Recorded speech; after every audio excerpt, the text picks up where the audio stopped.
चलिए शुरू करते हैं आज की अपनी चर्चा।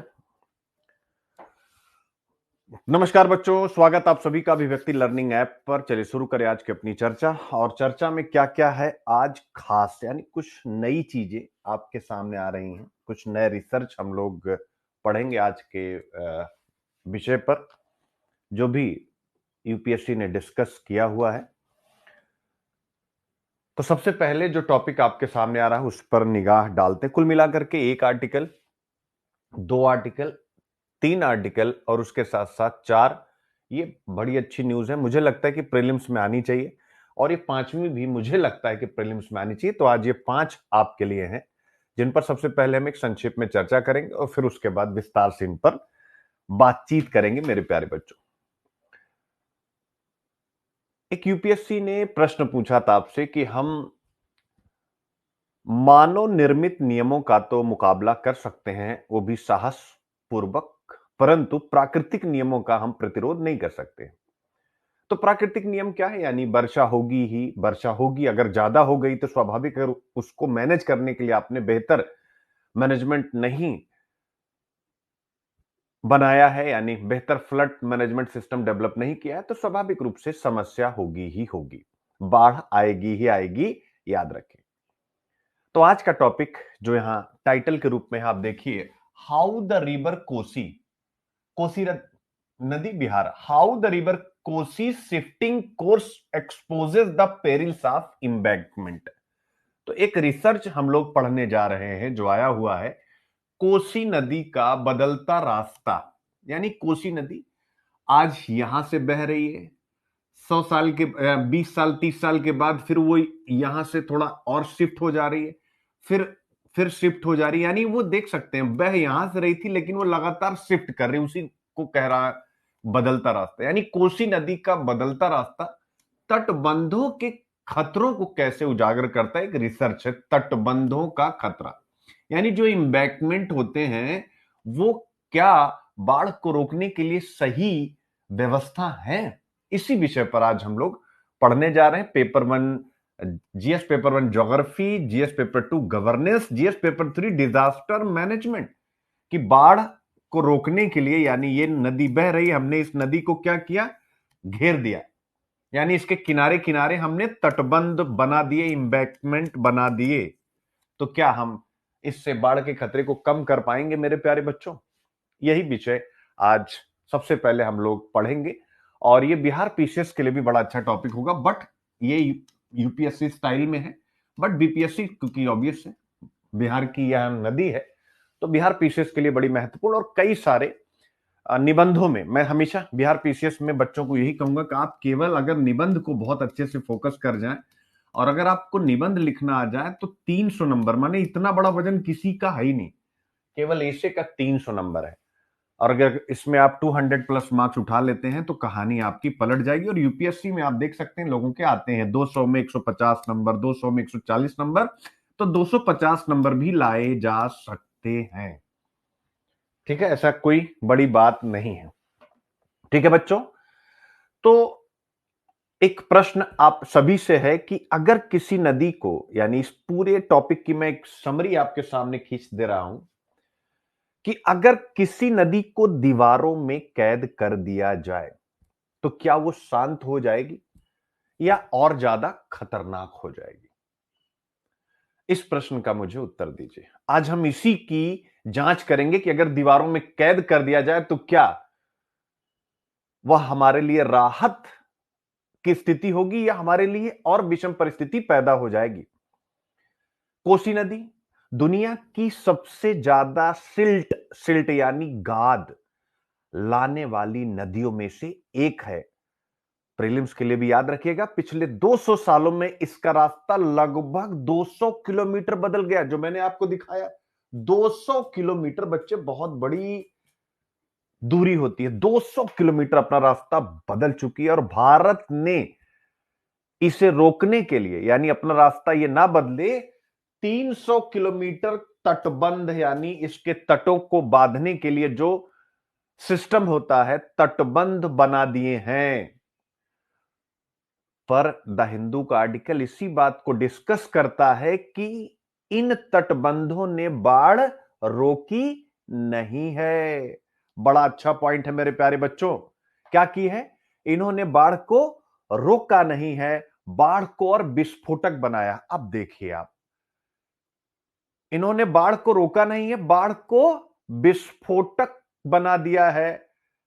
क्यों? क्योंकि जो गाद है, जो सिल्ट है, वो फैल नहीं पाती है और लगातार जमती चली जाती है। गाद गाद कोसी नदी गाद लाती है, तो गाद लगातार पानी के तल में बैठता रहता है, नदी के तल में बैठता रहता है।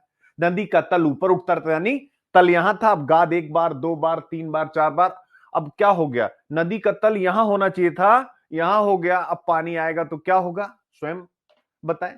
तो नदी गांव में ऊपर बहने लगती है और फिर आता है। बताने की आवश्यकता नहीं है, बारंबार आने वाला फ्लड या बाढ़ जो बिहार की सबसे बड़ी समस्या है।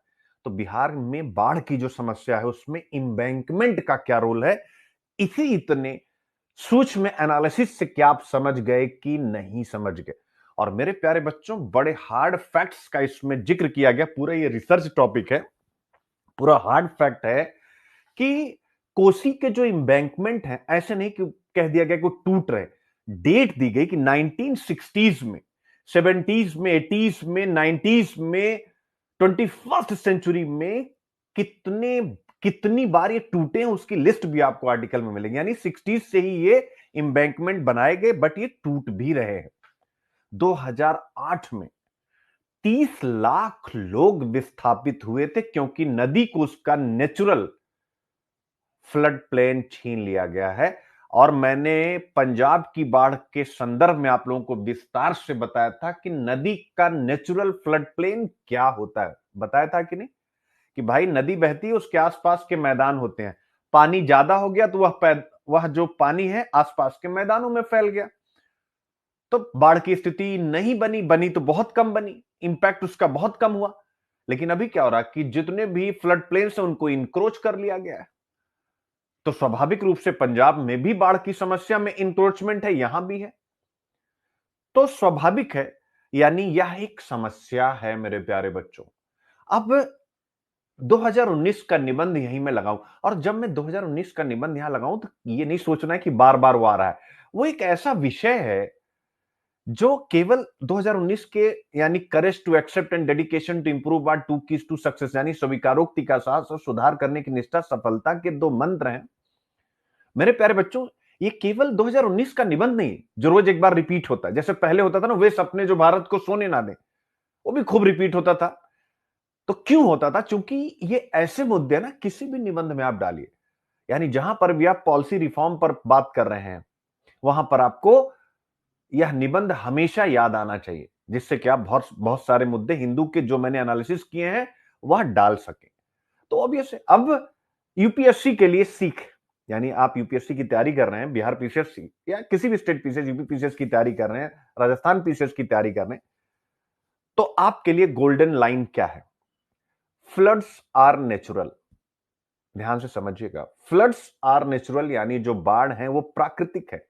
डिजास्टर आर मैन मेड, आपदाएं मानव जनित हैं। इस पर निबंध भी आ सकता है। बाढ़, बिहार पीसीएस वाले बच्चे लिख लेंगे, बाढ़ प्राकृतिक है और आपदाएं मानव निर्मित हैं। क्या यह विषय निबंध में आ सकता है? यही लिखिएगा, कोसी, यानी इस निबंध की भूमिका लिखिएगा कि जो इंबैंकमेंट बनाए गए हैं बाढ़ को रोकने के लिए, वह आज आपदा का कारक बन रहे हैं। इसलिए समय आ गया courage to accept and dedication to improve का, मेरे प्यारे बच्चे। तो कोसी, अंत में जो पूरा इस पे निष्कर्ष दिया गया है कि कोसी बताती है कि रिवर को कंट्रोल मत करो, यानी उसको, उसके किनारे तटबंध इंबैंकमेंट बना करके उसके फ्लो को ऐसे ऐसे जो जा रहा है उसको रोकने की कोशिश मत करो। उसको समझो, किसको? नदी के प्रवाह को। और जो विदेशों में, पश्चिमी देशों ने बाढ़ वाली नदियों को मैनेज करने के लिए स्ट्रेटजी अपनाई है, उसको अपनाओ। और उस स्ट्रेटजी का नाम है रूम फॉर द रिवर। जैसे ये रूम है, रूम फॉर द रिवर, जैसे यह रूम है, समझिएगा, जिसमें मैं हूं, पूरा यूपीएससी का इकोसिस्टम है। आप सब, आपकी फैमिली जब भी मिलने आते हैं तो मैं यही मिलता हूं सबसे। तो ये पूरा इकोसिस्टम है, पूरा सिस्टम लगा हुआ है। वैसे ही नदियों का भी अपना एक इकोसिस्टम होता है, उस इकोसिस्टम को सम्मान करिए, यानी नदी को उसका कमरा दीजिए, नदी को उसका स्थान दीजिए। जैसे आप यूपीएससी की तैयारी के लिए कहते हैं ना कि मुझे एक सेपरेट रूम चाहिए, तो रूम चाहिए नदियों के लिए। रूम मतलब यही कि जो उनके फ्लड प्लेन वगैरह हैं उनको आप अगर खत्म हो गए तो बनाइए, उसको स्पेस दीजिए। और फिर उसके बाद जो आसपास के घर हैं उनको नदियों के हिसाब से डेवलप कीजिए। रूम फॉर द रिवर एक सस्टेनेबल फ्यूचर है, इंबैंकमेंट के बजाय रूम फॉर द रिवर पर आपको काम करने की आवश्यकता है, क्योंकि इंबैंकमेंट जो है वो शॉर्ट टर्म सेफ्टी दे रहे हैं। अगर हमें इनकी आपदा से बचना है तो sustainable future room for the river में ही है। मेरे प्यारे बच्चों, पहला टॉपिक आपके सामने। एक बार मुझे बताएं, इसी इतने से क्लियर हुआ कि नहीं हो गया पूरा का पूरा टॉपिक? अब इसको आप यूज कर पाएंगे हर जगह पर। अब स्वाभाविक है, अगर इतने से हो गया, थोड़ा सा और विस्तार से पीडीएफ के साथ भी कनेक्ट हो जाया जाए। हाँ, यूपी पीसीएस वाले क्या करें सर? वो भी इसको पढ़े, सबके लिए है यार।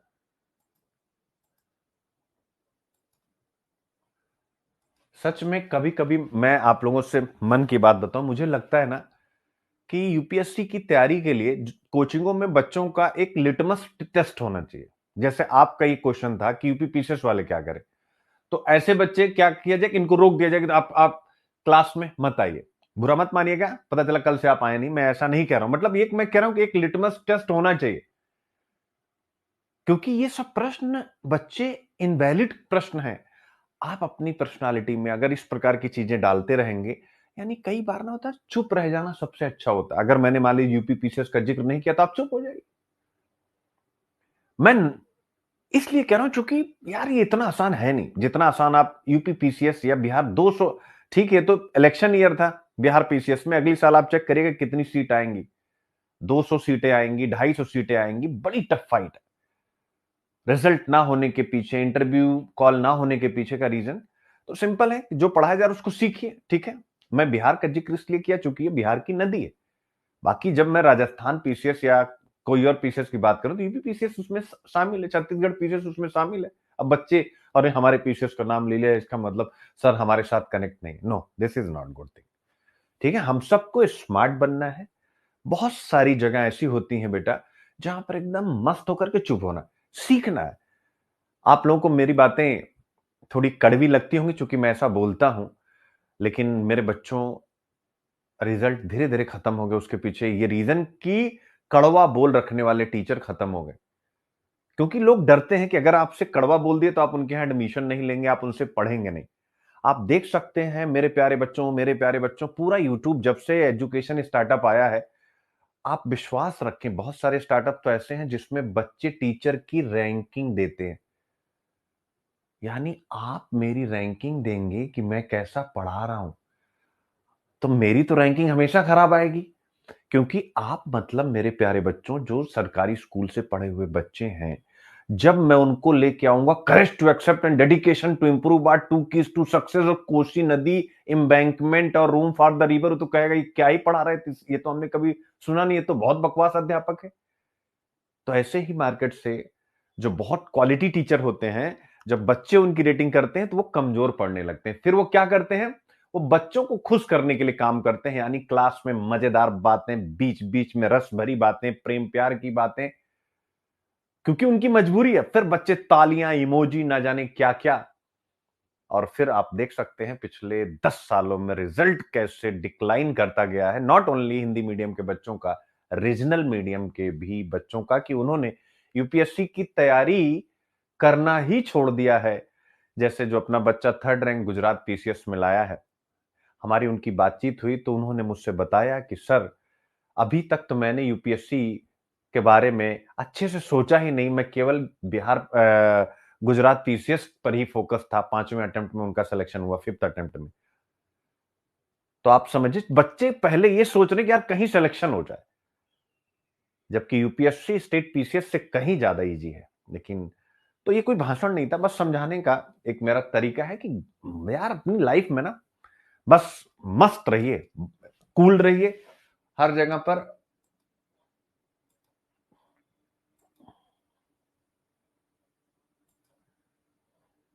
क्या मैं सही कह रहा हूं कि नहीं कह रहा हूं बच्चों? क्या ये बात मैं सही कह रहा हूं नहीं कि बच्चों को खुश करने की नीति के कारण जो है कहीं ना कहीं रिजल्ट बाधित हो रहा है, क्योंकि बच्चों को डांट नहीं लग रही, बच्चों को पिटाई नहीं लग रही है। बोलिए, क्या ये सही है कि नहीं? और ये भी सोचिए कि मैं कितना सख्त हूं इन सब मामलों में, बिना ये सोचे, बिना डरे कि आप मेरे यहां आएंगे, एडमिशन लेंगे नहीं लेंगे। मैं ऐसा ही हूं और हर साल रिजल्ट कहीं ना कहीं बढ़िया प्रोड्यूस कर रहा हूं। आप सब प्री निकाल नहीं रहे हैं तो कम हो रहा है। जिस दिन ज्यादा प्रीलिम्स निकाल देंगे उसी दिन छाप दूंगा, सबसे ज्यादा रिजल्ट आपके संस्था से आएगा, ये भी फिक्स है। ठीक है? तो क्यों? क्योंकि मैं डरता नहीं हूं, बिल्कुल नहीं डरता हूं कि आप मेरे यहां आएंगे नहीं आएंगे, मुझे फर्क नहीं है। इसलिए नहीं कि आपका मैं स्वागत नहीं करना चाहता हूं, करना चाहता हूं, लेकिन आपका स्वागत स्वैग से नहीं होगा। आपका स्वागत कंटेंट से होगा, यूपीएससी के प्रीवियस ईयर क्वेश्चन से होगा, माइंड मल्टीपल चॉइस क्वेश्चन से होगा। पागल कर दूंगा मैं थका करके। प्लान से होगा, स्ट्रेटजी से होगा। ठीक है, आगे बढ़ते हैं। तो अब हम लोग पहला टॉपिक पहले एक बार विस्तार से कंप्लीट ही कर लेते हैं। इंट्रोडक्शन में कोसी नदी का बदलता रुख और तटबंधों का खतरा, जीएस पेपर 3, जीएस पेपर 2, एसे और प्रीलिम्स की निगाह से। आइए सबसे पहले इस पर एक चर्चा हो जाए और फिर हम लोग विस्तार से बातचीत करें। एक बार आप जरा देखिएगा, अगस्त 2008 का जिक्र करते हुए कुछ बात कही गई है। एक बार इसको आप पढ़िए बच्चों, क्योंकि आप पढ़ते हैं ना तो क्या होता है कि एकदम से चीजें आपके दिमाग में घुस जाती हैं। 2008 का जिक्र है कि बिहार में कोसी नदी ने अपना मार्ग बदल लिया और नेपाल के सुपौल के पास बने एम्बैंकमेंट को तोड़ते हुए बड़े पैमाने पर बाढ़ लाई। अब ये पहली लाइन आई तो आपके मन में आएगा, सर क्यों कह रहे थे मुझे पढ़ने के लिए? इसमें एक ऐसे है। क्या उस ऐसे को मैं लगा सकता हूं? अतीत यानी पास्ट, मानवीय चेतना,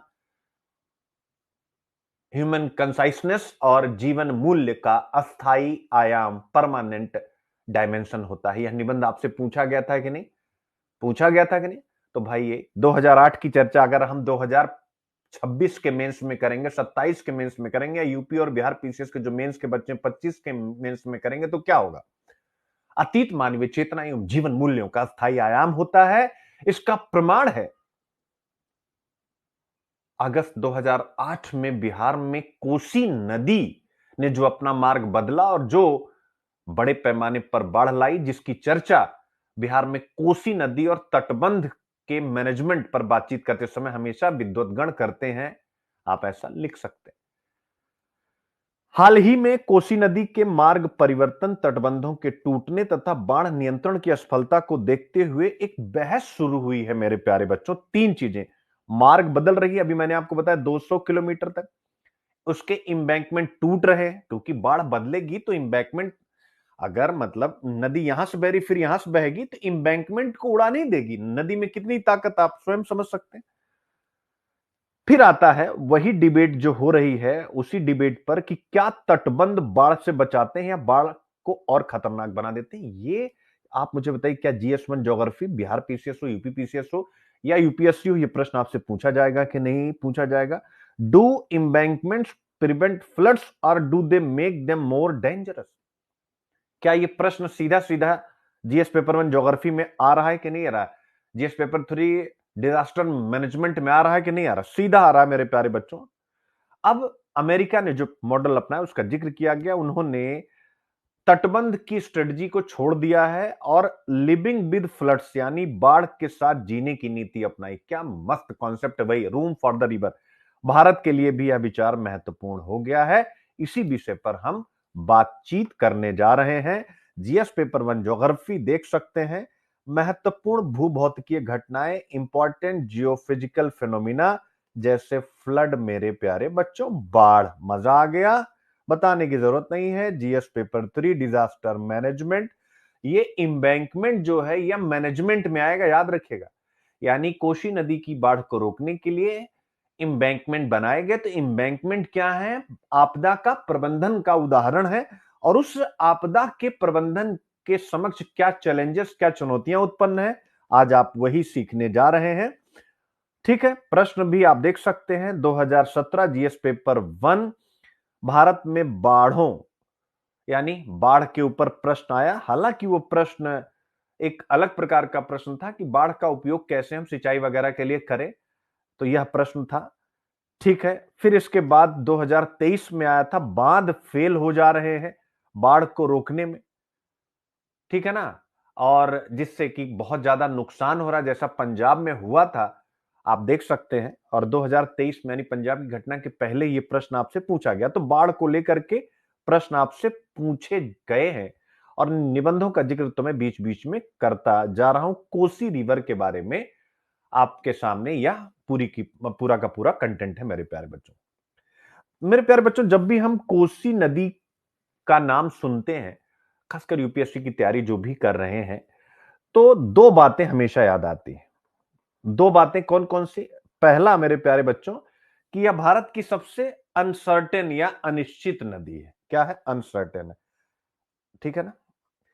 अनिश्चित क्यों है? आपने देखा कि अपना रास्ता कैसे बदल रही है। अनिश्चित का मतलब क्या? जैसे आप अपने एक दोस्त का इंतजार कीजिए कि हम और आप मिल करके अभिव्यक्ति इसमें क्लास करने जा रहे हैं, ठीक है। एक दिन आप गए, फिर आपको पता लगा कि आपका दोस्त किसी और रास्ते से गया, फिर तीसरे दिन, चौथे दिन, पांचवें दिन, तो क्लास में किसी ने पूछा एक दिन कि वो जो आपका दोस्त अभी तक आया नहीं, तो आप कहोगे यार उसका मार्ग अनिश्चित है, कभी इधर से आता है, कभी उधर से, हो सकता है कहीं और घूम के आ रहा हो, तो समय लगेगा। तो सेम वही चीज है, यह भारत की सबसे अनिश्चित नदी है और इसे रिवर ऑफ सॉरो भी कहा जाता है, यानी इसे दुख की नदी कहा जाता है। दो चीजें क्लियर है मेरे प्यारे बच्चों।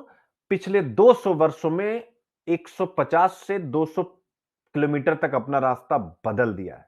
इसीलिए कहा जाता है हम मानव निर्मित नियमों का तो साहस पूर्वक सामना कर सकते हैं, यूपीएससी ने पूछा, परंतु प्राकृतिक नियमों का प्रतिरोध नहीं कर सकते। कैसे? आप लिखिए कि कोसी नदी ने 200 वर्षों में लगभग 150 से 200 किलोमीटर तक अपना रास्ता बदला है, तो स्वाभाविक है, यह बताता है कि हम प्राकृतिक नियमों का प्रतिरोध कर ही नहीं सकते।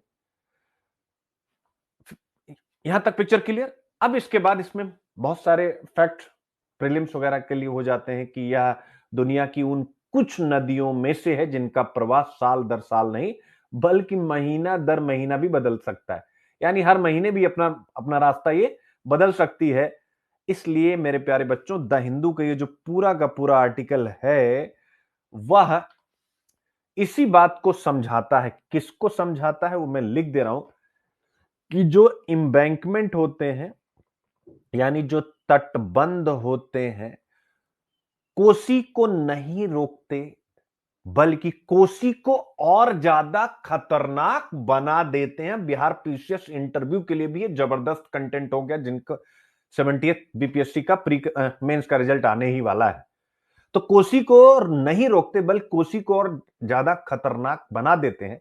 तो आप चाहें तो वही निबंध अगिला खेती आगे आगे में और पछिला खेती भागे जागे, यानी जब आपको ये फैक्ट पता चल रहा है विभिन्न रिसर्च से, तो हमें अब अमेरिका वगैरह की strategy room for the river वाली अपनानी चाहिए। आप लिख दीजिए, अगर हम इसको पहले से कर लेते हैं तो बिहार में बाढ़ की समस्या का बड़े स्तर पर समाधान हो सकता है। और इसी प्रकार के अन्य जो भी निबंध हो उनमें भी आप इसे डाल सकते हैं। यहां तक की पिक्चर आपकी क्लियर हो गई। मुद्दा मैंने जो आर्टिकल डिस्कस किया गया उसको 100% क्लियर कर दिया। अब मेरे प्यारे बच्चों, यहां पर जो बात आती है वो बात यह आती है कि भैया ये जो कोसी है वो इतनी खतरनाक क्यों है। यानी जो कोसी नदी है जिसके बारे में देख सकते हैं, कोसी नदी, पूरा कंटेंट जबरदस्त रूप से आपके सामने बना हुआ है। तो दूसरा चीज यही आता है कि क्यों इतनी खतरनाक है। तो आपको पता है कहां से निकलती है कोसी नदी? तो ये निकलती है नेपाल के ईस्टर्न हिमालय से, यानी इसको भी याद रखेगा, ईस्टर्न के बजाय वेस्टर्न कर देगा। और इसमें 7 मुख्य सहायक नदियां आकर के मिलती हैं, इसलिए इन्हें सप्तकोसी भी कहा जाता है। ये सभी नदियां हिमालय से भारी मात्रा में वो छोटे मोटे पत्थर, सेडिमेंट, गाद लाती हैं। और कोसी पूरी दुनिया की सबसे अधिक सिल्ट लाने वाली नदियों में से एक है। अब ये हिमालय से निकली, गाद लेकर के बिहार में घुसी, ठीक है ना, देख सकते हैं यहां से निकली, ये आ रही है। और जैसे ही बिहार में घुसी तो क्या होगा, वो जो अपने साथ ढेर सारा गाद लेकर के आ रही है वो क्या करेगी, रिवर का जो बेड होता है, जैसे आप सोते हैं आपका बेड होता है, वैसे नदियों का भी एक बेड यानी नदियों का तल, निचला हिस्सा उनका सबसे, वहां पर बहुत सारी सिल्ट जमा होती रहती है और नदी तल रिवर बेड आज यहां है, कल यहां, परसों यहां, नरसों यहां, ऐसे ऊपर की तरफ उठता जाता है। और फिर क्या होगा, नदियां स्वाभाविक रूप से अपना रास्ता बदलने को मजबूर हो जाएंगी। नदी तल एक जैसा रहता तो नदियों का मार्ग नहीं बदलता, लेकिन नदी तल बार बार, रिवर बेड बार बार बदल रहा है, तो पानी तो उतना ही आ रहा है या उससे ज्यादा रहा, extreme weather condition, global warming के कारण, तो पानी इधर उधर फैल रहा है, नदियां बार बार अपना रास्ता बदल रही हैं। आई होप आप इस चीज को बहुत अच्छे से समझ गए हैं। तो अंडरस्टैंडिंग द कोसी पैराडॉक्स मैंने आपको समझा दिया। अब कोसी रिवर सिस्टम कहां से इसका ओरिजिन है वो भी मैंने आपको बताया। ठीक है, बिहार में इंटर करती है और गंगा में मिलती है, इसको आप पढ़ लीजिएगा। क्लियर है? तो ये सारी चीजें, why is Kosi so volatile यानी क्यों खतरनाक, वो भी मैंने आपको बताया। अब आता है इंबैंकमेंट यानी तटबंध, क्यों और कहां बनाए गए मेरे प्यारे बच्चों। तो तटबंधों के बारे में सारी जानकारी है और तटबंध क्या होते हैं आपको बहुत अच्छे से पता है। What are embankment, artificial wall यानी कृत्रिम दीवार होती है पृथ्वी पर, कंक्रीट या पत्थर की, जिससे कि बाढ़ की स्थिति को यह ना बनने दे। यह यहां पर लिखा हुआ, इसकी डेफिनेशन आगे हिंदी में भी पूरी डेफिनेशन लिखी हुई है, जिससे कि कोई आपको दिक्कत ना हो। ठीक है बच्चे, ये देख सकते हैं। तटबंध, नदियों के किनारे मिट्टी, कंक्रीट या पत्थर की कृत्रिम दीवारें बनाई जाती हैं जो बाढ़ के प्रवाह को रोककर उसे नियंत्रित करती हैं। तो मेरे प्यारे बच्चों 1950s और 60s में जब बाढ़ आई तो उन बाढ़ों के बाद भारत और नेपाल के बीच में बायलैटरल मीटिंग हुई और भारत और नेपाल ने मिल करके काम करने का फैसला किया और कोसी के किनारों पर यानी नेपाल वाले और भारत वाले किनारों पर 300 किलोमीटर, 300 प्लस किलोमीटर लंबे एम्बैंकमेंट बना दिए गए और जिनका उद्देश्य था मेरे प्यारे बच्चों बाढ़ को रोकना और नदी को एक सीमित रास्ते में ही रोक करके रखना, उस रास्ते को वो पार ना कर पाए यानी एक सीमित चैनल में रखना। लेकिन यह आर्टिकल बिल्कुल साफ साफ कहता है कि कोसी जैसी नदी को सीमित करना प्रकृति के नियमों के खिलाफ है और इसीलिए मैंने वह निबंध भी आपको कराया जो 2019 या 20 में पूछा गया है। हम मानव निर्मित नियमों का तो सामना कर सकते हैं परंतु प्राकृतिक नियमों का प्रतिरोध नहीं कर सकते, यानी बाढ़ एक प्राकृतिक स्थिति है, ओ सॉरी, नदियों का बहाव एक प्राकृतिक स्थिति है और उसमें पानी ज्यादा भी होगा कम भी होगा और इसे हम जब ह्यूमन इंटरवेंशन यानी तटबंध के द्वारा रोकने की कोशिश करते हैं तो यह आर्टिकल कहता है हम प्रकृति के नियमों के खिलाफ जा रहे हैं, यही आपको लिखना है। ठीक है, तो ये सारी बातें आप देख सकते हैं और ऐसा नहीं कि ये ऐसे ही कहा गया है, उस समय जब ये एम्बैंकमेंट बनाए गए थे एक जीआर गर्ग समिति थी मेरे प्यारे बच्चों, उन्होंने चेतावनी भी दी थी कि ये जो एम्बैंकमेंट है नदी के प्राकृतिक कार्य क्या करती है, नदी चलती है तो कुछ काटती पीटती रहती है, आसपास के रीजन को कटाव, निक्षेपण, जल निकासी इन सबको बाधित करती है। ठीक है, यह केवल कम गाद वाली नदियों के लिए उपयोगी है, हिमालयी नदियों के लिए नहीं, ऐसा जीआर गर्ग समिति ने कहा था, याद कर लीजिएगा। यानी ऐसा नहीं कि एम्बैंकमेंट उपयोगी नहीं है, एम्बैंकमेंट उपयोगी है लेकिन उन नदियों के लिए जो गाद कम लाती है, बट ये गाद ज्यादा लाती है, दुनिया की सबसे ज्यादा सिल्ट यानी गाद लाने वाली नदियों में से एक है। तो जीआर गर्ग समिति ने यह बात कही थी। ठीक है, और इन चेतावनियों के बावजूद भी सरकार ने तटबंधों के निर्माण का विस्तार किया। क्यों? क्योंकि ऑब्वियस है भाई, अगर हमारी सत्ता है तो हम लोगों को बताएंगे देखो बाढ़ रोकने के लिए हमने ये दीवार बनवा दी है, हम ही को वोट दीजिएगा। तो सबसे बड़ा रीजन पॉलिटिकल रीजन था, यहां लिखा हुआ है।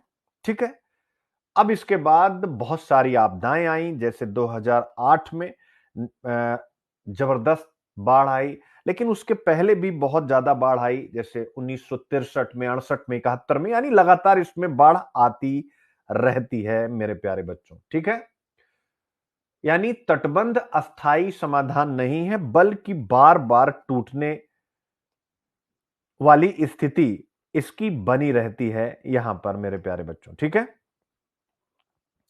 क्लियर है? तो लगातार यहां पर बाढ़ आई है और यानी तटबंध अस्थायी समाधान नहीं है, ऐसा आर्टिकल में डिस्कस किया गया है और बहुत सारी बाढ़ों का जिक्र किया है। 2008 में जो कोसी में त्रासदी आई है उसका विस्तार से आर्टिकल डिस्कस करता है कि 2008 में नेपाल के कुसाहा में पूर्वी जो एम्बैंकमेंट है, जो eastern, east west north south, तो जो ईस्टर्न तटबंध था कोसी का वो टूट गया। क्यों ऐसा हुआ? क्योंकि नदी आगे भी जाती है रास्ता बदलते हुए, लेकिन फिर वो पीछे भी आती है। ऑब्वियस है, रास्ता बदलने का मतलब केवल आगे की तरफ बढ़ना नहीं। यहां से यहां आई थी, फिर यहां गई, लेकिन फिर यहां से वहां अपने स्थान पर वापस आई।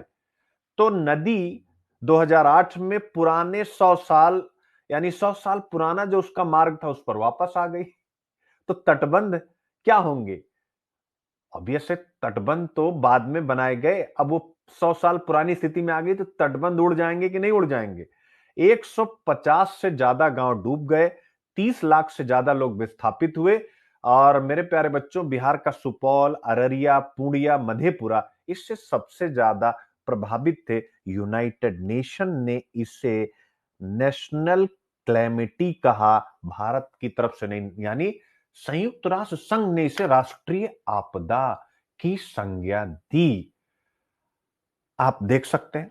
तो लेखक इसी रेफरेंस में जोर देता है कि तटबंध भले मजबूत दिखते हो कि कंक्रीट की दीवारें हैं, लेकिन कोसी के सामने टिक नहीं सकते हैं। अब कोसी के सामने टिक नहीं सकते हैं, ठीक है ना? तो क्यों टिक नहीं सकते हैं? और ठीक है ना, 2024 में भी बाढ़ आई। अब आता है कि तटबंध असफल क्यों होते हैं। क्लियर है? इस आर्टिकल में यह भी डिस्कस किया गया है। तो सबसे पहला जो रीजन है मेरे प्यारे बच्चों, वही यानी जो सिल्ट है वह पहला है। यानी इस नदी का जो सिल्ट वहन करने की क्षमता बहुत, सॉरी, जो सिल्ट है इस नदी में बहुत ज्यादा आ रहा है, जिसे हम कहेंगे अत्यधिक अत्यधिक सिल्ट भार या अत्यधिक सेडिमेंट लोड। मेरे प्यारे बच्चों याद रखिएगा। और इस स्टडी में, इस आर्टिकल में यही बात सबसे ज्यादा फोकस की गई है कि जो तटबंध होते हैं ये नदी की मार्ग को सीमित करते हैं। नदी फैल करके, यानी अगर ये तटबंध ना बनाए होते तो उनका कहना है कि नदियां फैल करके फ्लड प्लेन्स में भी यह सिल्ट छोड़ देती।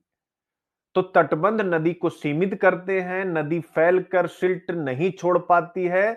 और जो रिवर बेड है, यानी इस नदी का जो तल है, वह तल 10 से 12 सेंटीमीटर पर ईयर तक ऊंचा हो सकता है, यही रिसर्च में कहा गया है। फिर पहला रीजन तटबंध क्यों कामयाब नहीं है शायद आप समझ गए। दूसरा मेरे प्यारे बच्चों, इसी तटबंध के कारण नदी जमीन से ऊपर बहने लगती है। क्या करती है? नदी से ऊपर बहने लगती है। इसको कहते हैं इंग्लिश में सुपर एलिवेशन। ठीक है, क्या कहते हैं? सुपर एलिवेशन कहते हैं। ठीक है। तीसरी, एम्बैंकमेंट क्यों विफल होते हैं? क्योंकि जब आपने किसी का मार्ग रोका हुआ है और मानसून के समय जब प्रेशर बढ़ता है तो तटबंध के ज्वाइंट कमजोर हो जाएंगे कि नहीं? तटबंध तो सामान्य स्थितियों के लिए, मानसून तगड़ा आ गया, वर्षा ज्यादा हो गई और ग्लोबल वार्मिंग के कारण अब एक्सट्रीम वेदर कंडीशन और हो रही है, चरम मौसमी घटनाएं। तो हाइड्रोलिक प्रेशर, तीसरा क्या है? हाइड्रोलिक प्रेशर बहुत ज्यादा बढ़ जाता है, आप देख सकते हैं, जिससे तटबंधों के जो ज्वाइंट्स हैं वो कमजोर हो जाते हैं। ये सारी चीजें हैं मेरे प्यारे बच्चों। फिर इसके बाद और समस्या क्या है?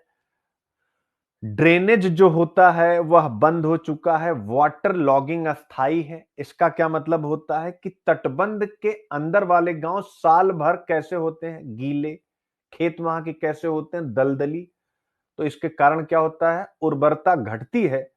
आप देख सकते हैं, यानी लेख में एक शब्द इस्तेमाल किया गया है, परमानेंट वेटलैंड इनसाइड एम्बैंकमेंट।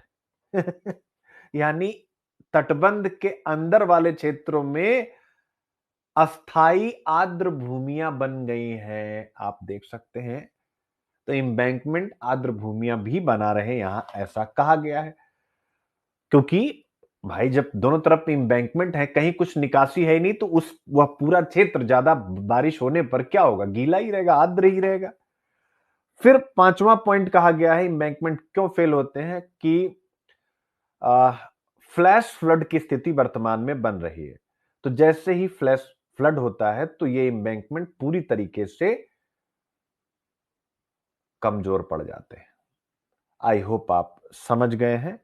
फिर इसके बाद आता है यहां पर अगली चीज, ई सोमनाथन, राहुल यदुका, प्रोफेसर पांडे, दिल्ली विश्वविद्यालय। मेरे प्यारे बच्चों, उन्होंने क्या क्या कहा है वो सारी बातें यहां पर लिखी, जिसको मैं एक समरी के रूप में आपको यहां बता देता हूं। इन्होंने कहा है कि उत्तरी नदियां भारी मात्रा में गाद लाती हैं। वही बात ई सोमनाथ भी कह रहे हैं, जो मैंने आपको बताया।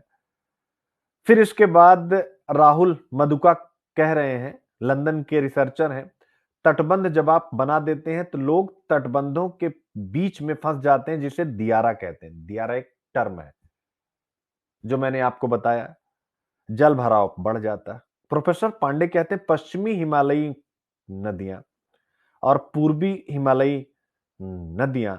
तो पूर्वी के बारे में कहते हैं कि यहां पर तटबंध बनाना जोखिमपूर्ण है, जो मैंने रीजन बताया उसी के कारण से आप देख सकते हैं। और पश्चिमी हिमालय में तटबंध काम कर सकते हैं, ऐसा ये बताते हैं। तो अब अगर तटबंध पर कोई प्रश्न आए कि पूर्वी हिमालय, पश्चिमी हिमालय, ये सब अगर आप अंतर करके लिखते हैं कि सफलता कहां मिलेगी, तो बहुत बड़ी चीज हो जाती है इस प्रकार का कंटेंट, मेरे प्यारे बच्चों। क्लियर है? तो लेख क्या बताता है? लेख मेरे प्यारे बच्चों यही बताता है कि जो उत्तर बिहार की बाढ़ संस्कृति है, उसकी तरफ हमें जाना चाहिए। Unique sociological observation from, article क्या है मेरे प्यारे बच्चों, उत्तर बिहार की बाढ़ संस्कृति, flood culture, north Bihar flood culture, ये आप लिख लीजिएगा, बहुत बढ़िया है। नोट्स में भी उत्तर बिहार, यानी अब हम समाधान की तरफ बढ़ रहे हैं, समस्या हो गया। उत्तर बिहार की बाढ़ संस्कृति, यानी वही बाढ़ के साथ जियो। और ये आपके जीवन के लिए भी बहुत मोटिवेशन वाला एक कंटेंट होने जा रहा है, यानी आपकी यूपीएससी बीपीएससी की तैयारी के लिए भी। कैसे? कि भैया जैसी स्थिति उसी में जीना सीखो, जैसी स्थिति है उसी स्थिति में जीना सीखो। तो लेख यही बताता है कि उत्तर बिहार के लोग बाढ़ के साथ जीना जानते हैं। क्लियर है? और फिर रिसर्चर्स ने कई लोगों से बातचीत भी की है, वो कहते हैं कि हम बाढ़ से नहीं डरते, तटबंध के टूटने से डरते हैं। जैसे किसी पिक्चर में कहा गया है, वो सोनाक्षी सिन्हा स्वाभाविक रूप से वो भी बिहार से हैं। कौन सी पिक्चर थी भाई, वो दंगल? नहीं नहीं, दंगल नहीं। अरे कौन से पांडे वाली पिक्चर जो है, कोई है, एक मिनट, कोई है। तो हम बाढ़ से नहीं डरते, वहां के लोग कहते हैं हम तटबंध के टूटने से डरते हैं। इसका मतलब क्या कि साहब थप्पड़ से डर नहीं लगता, प्यार से डर लगता है, ऐसा कुछ स्टेटमेंट था। तो वही यहां पर भी है। और वो क्या करते हैं कि वो ऊंचे चबूतरों पर अपना घर बनाते हैं। उनके जो पशु हैं उनको ऊंचे बांस से बनाए गए प्लेटफॉर्म पर रखते हैं, और कम्युनिटी बेस्ड, समुदाय आधारित बचाव पर भरोसा करते हैं। यानी एक गांव में अगर बाढ़ आई तो दूसरे गांव वाले जाकर के उनकी मदद करते हैं। तो यही कहा गया है कि भैया बाढ़ के साथ जीने की संस्कृति को आपको आगे बढ़ाना चाहिए। यही यहां पर कहा गया है मेरे प्यारे बच्चों। और फिर उसके बाद जिक्र भी यहां पर किया गया है कि जैसे इन तटबंधों के ऊपर जो कमेटीज अभी तक बनाई गई हैं, उन्होंने क्या क्या कहा है वो भी यहां पर जिक्र आप लोगों के साथ किया गया है मेरे प्यारे बच्चों। यानी बाढ़ के साथ जीने का समर्थन ये अमेरिका ने भी किया है। तो मेरे प्यारे बच्चों, जितनी भी कमेटी बनी है, जैसे राष्ट्रीय बर आयोग, BARH आयोग 1980, इसने भी कहा था तटबंध अस्थायी समाधान है, ठीक है। और उसने भी नेचुरल रिफॉर्म पर यानी नेचुरल चैनल माइग्रेशन पर अपना जोर दिया है। इसी प्रकार से गंगा फ्लड कंट्रोल कमीशन भी बना था, उसने भी कहा था कि तटबंध ऊंचे करने से रिस्क और बढ़ता है। इसके अलावा बिहार वाटर रिसोर्स के जो एक्सपर्ट हैं वो भी कहते हैं कि कोसी जैसी रिवर को कन्फाइंड रिवर बनाना गलत है। और ब्रिटिश एरा के जो जियोलॉजिकल सर्वे हुए हैं मेरे प्यारे बच्चों, उसमें भी ये कहा गया है कि इस प्रकार की कोई भी प्रतिरोधक स्थिति कोसी के लिए बनाना हमेशा नुकसानदेह होगा। और फिर आर्टिकल आ जाता है किस बात पर, अमेरिका और यूरोप के यानी अप्रोच के साथ जुड़ता हुआ, कि लेख में जो बताया गया है US army corps of engineering का उदाहरण दिया गया है। मिसिसिपी, मिसौरी, कोलोराडो पर कई जगह पुराने एम्बैंकमेंट जो बनाए गए थे हटा दिए गए हैं। नदी को प्राकृतिक फ्लड प्लेन दी गई है, इसे कहा गया है रूम फॉर द रिवर, जो मैंने आप लोगों को पढ़ाया। अब भारत में भी इस आर्टिकल में एक्सपर्ट इसी नीति की सिफारिश कर रहे हैं अमेरिका से सबक लेते हुए। तो एक तो ये हो गया, यानी पहला समाधान बिहार पीसीएस की तैयारी करने वाले बच्चों। लेकिन क्या यही एक समाधान है? दूसरा समाधान यहां पर और भी डिस्कस किया गया है कि क्या रिवर लिंकिंग, RL, क्या रिवर लिंकिंग समाधान है? और उसी संदर्भ में कोसी मेची नदी जोड़ो परियोजना का यहां पर जिक्र किया है, ठीक है। आप याद रखें, यानी कोसी को मेची से जोड़ देंगे, इससे बहुत बड़ी मात्रा में हजारों क्यूसेक पानी डाइवर्ट होगा कोसी से मेची में। आई होप आप समझ गए हैं, जिससे सिंचाई की सुविधा भी बेहतर होगी, मत्स्य पालन को भी बढ़ावा मिलेगा, ऐसा सरकार का दावा है, ठीक है। अब आप देखिएगा पारिस्थितिक वास्तविकता।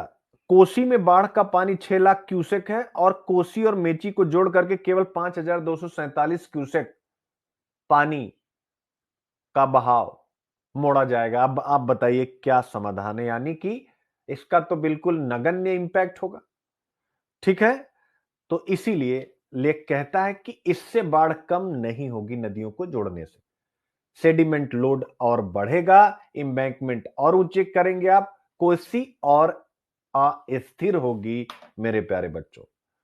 तो अंत में लेख जो संदेश देता है वो यही संदेश देता है कि कोसी की बाढ़ प्राकृतिक है। और फिर वही निबंध यूपीएससी का जिंदा होता है कि हम प्राकृतिक नियमों का तो, मानव निर्मित नियमों का तो सामना कर सकते हैं, परंतु प्राकृतिक नियमों का प्रतिरोध नहीं कर सकते हैं। तो कोसी की बाढ़ प्राकृतिक है, तटबंध मानव निर्मित खतरा बनते हैं। बाढ़ से लड़ने नहीं, बाढ़ के साथ जीने की जरूरत है। नदी को जगह दो, यानी फ्लड प्लेन्स को और बेहतर करो, उसके प्रवाह को मत रोको और समुदाय को तैयार करो।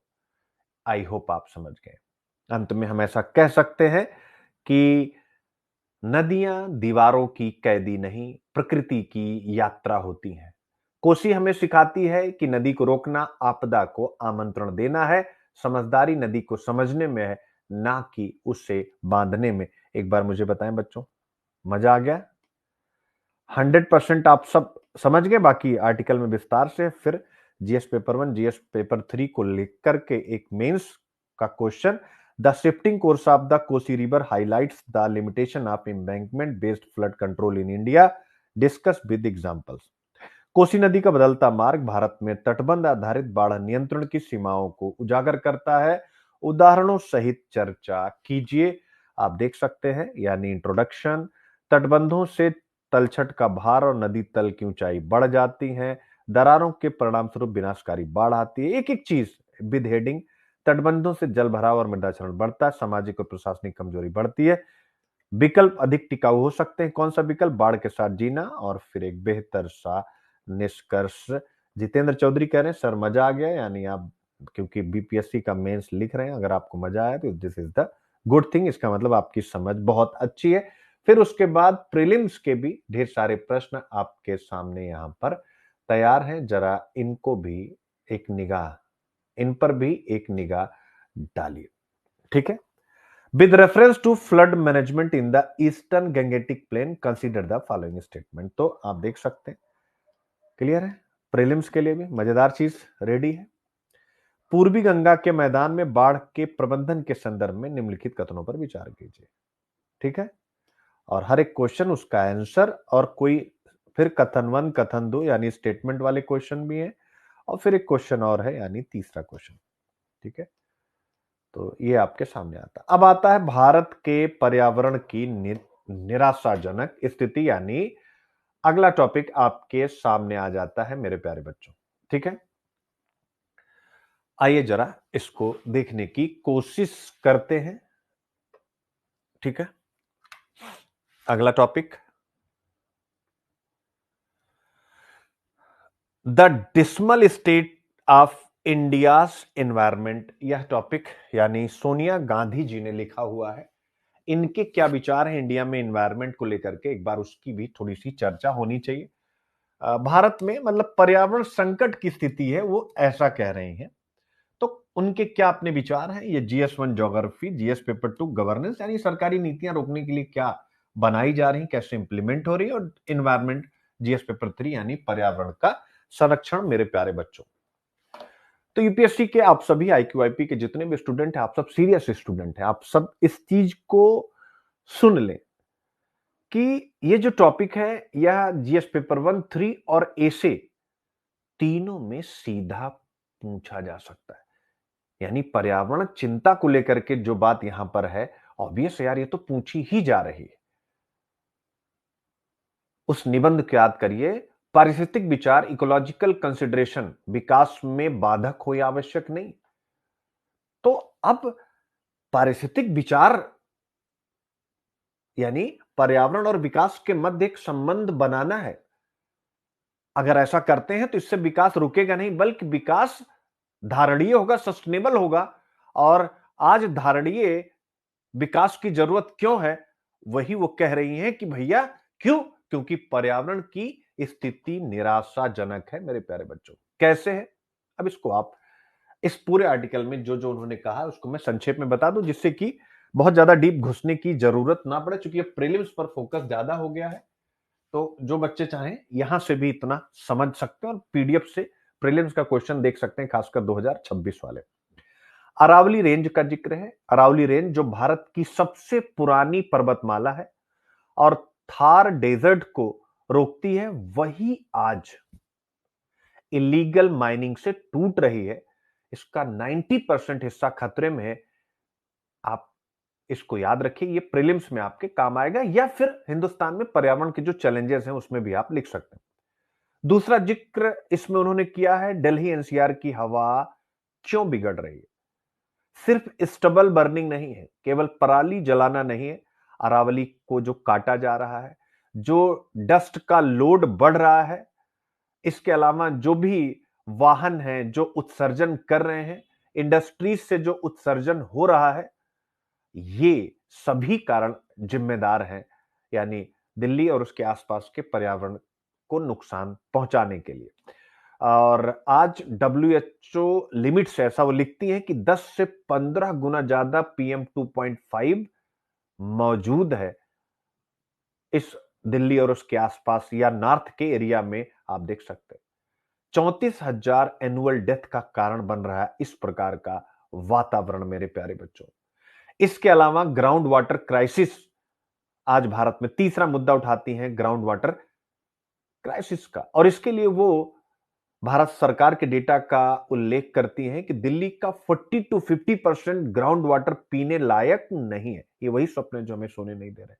पंजाब, हरियाणा में पानी में यूरेनियम की मात्रा बहुत ज्यादा पाई जा रही है मेरे प्यारे बच्चों।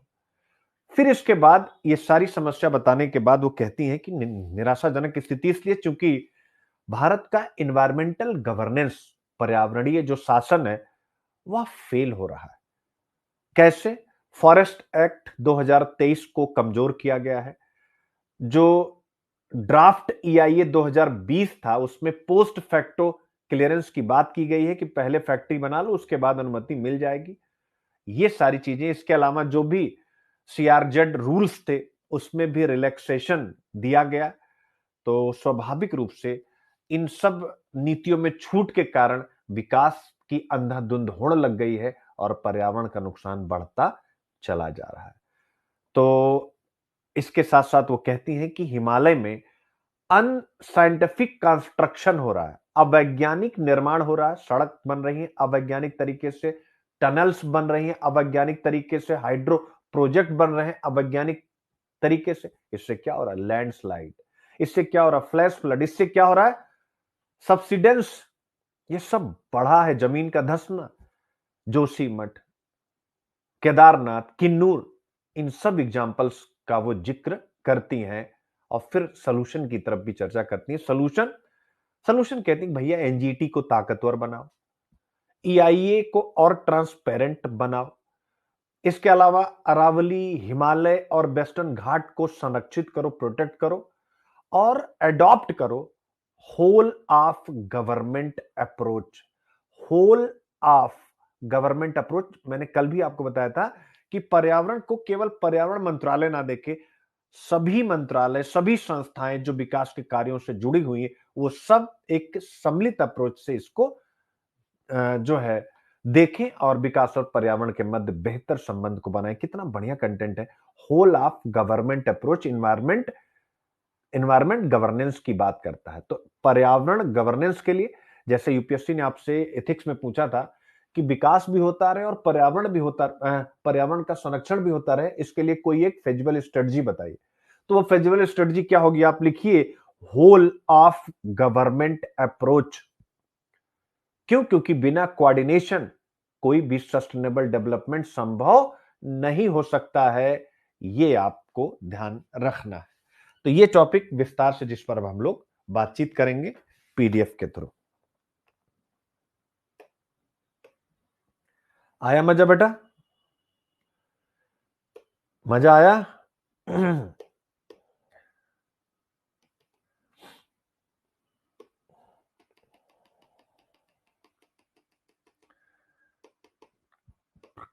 देखो, जो कुछ समय के बाद आपको लगेगा ना कि गुरु यूपीएससी कुछ है नहीं, लेकिन जो मन से पढ़ेगा उसको ये लगेगा कि यार यूपीएससी मतलब बस केवल इतना कि प्रीलिम्स हो जाए बस और ऑप्शनल तैयार रहे तो हमारा प्रीलिम्स कोई रोक नहीं सकता है। ये सत्य है, लेकिन जो समझेगा वही समझेगा, जो नहीं समझेगा वो नहीं समझेगा। तो जीएस पेपर 3 आप देख सकते हैं। पर्यावरण संरक्षण की दृष्टि से यह आर्टिकल महत्वपूर्ण है। पर्यावरणीय प्रदूषण की दृष्टि से भी महत्वपूर्ण है। जीएस1 ज्योग्राफी, क्योंकि काफी अरावली, हिमालय, पश्चिमी घाट के संरक्षण की बात करती हैं तो स्वाभाविक रूप से ज्योग्राफी की यह यूनिट आ जाती है। और गवर्नेंस, सरकारी नीतियां तो रहता ही रहता है। एक निबंध मैंने आपके साथ जिक्र कर ही दिया था, पारिस्थितिक विचार विकास में बाधक हो या आवश्यक नहीं है। तो ये जो सोनिया जी के विचार हैं ऑब्वियस है इकोलॉजिकल कंसिडरेशन ही है, जो जो बातें उन्होंने कही हैं। ठीक है। और अब इसको हम लोग विस्तार से समझेंगे। फिर देखिए 2025 में खनन को पर्यावरणीय आपदा क्यों समझा जाता है, यानी खनन के क्या पर्यावरणीय नुकसान है, वही सारी बातें यहां पर। तो पर्यावरण पर 19 आप देख सकते हैं। पर्यावरण पर प्रश्न, इकोलॉजिकल कंसिडरेशन या पारिस्थितिकी तंत्र की बहन करने की क्षमता क्या है, इस पर भी आपसे प्रश्न पूछ दिया। पर्यावरण संरक्षण पर फिर आपसे पूछा गया 2025 में। तो बहुत सारे प्रश्न आते हैं। जंगल सभ्यताओं से पहले आते हैं और रेगिस्तान बाद में आते हैं। ये यही बताता है कि भाई सभ्यताओं का संरक्षण आप नहीं करेंगे तो सभ्यताएं विनाश का शिकार हो जाएंगी मेरे प्यारे बच्चों। और सभ्यताओं को बचाना है तो पेड़ लगाना है और उसी पेड़ से हम इकोनॉमी भी बढ़ाएंगे और लोगों का संरक्षण भी करेंगे। तो बहुत सारी चीजें आप यहां से पढ़ सकते हैं और सीख सकते हैं और यूज कर सकते हैं। अब ये पूरा का पूरा टॉपिक आपके सामने स्टार्ट होता है। अरावली पर्वतमाला भारत की ढाल कही गई है, ठीक है ना। अब इसको हम लोग समझने की कोशिश करते हैं। सबसे पहले सस्टेनेबल डेवलपमेंट गोल नंबर 13 यानी क्लाइमेट एक्शन भी आपको ध्यान में रखना चाहिए। सोचिए मेरे प्यारे बच्चों, अब ये सोचिए क्यों, क्योंकि आपको अगर निबंध वगैरह लिखना है कि पारिस्थितिक विचार विकास में बाधक हो, आवश्यक नहीं, नंबर 1। दूसरा, अगर सस्टेनेबल इकोनॉमिक ग्रोथ, ये यूपीएससी पूछ चुका है, धारणीय आर्थिक समृद्धि चाहिए तो पर्यावरण का संरक्षण करना पड़ेगा। इस प्रकार के निबंधों को लिखने के लिए, या जो एथिक्स में प्रश्न पूछा था, फेजिबल स्ट्रेटजी बनाई, विकास भी होता रहे और पर्यावरण का संरक्षण भी हो, तो स्वाभाविक रूप से आपको एक स्टोरी लाइन चाहिए होती है अपनी बात को समझाने के लिए। सोचिए मेरे प्यारे बच्चों, अगर पहाड़ कटते जाएं, जंगल हटते जाएं, नदियां सूखते जाएं और हवा जहरीली होती जाए तो क्या केवल प्रकृति को नुकसान होता है? बोलिए। आप कहेंगे नहीं।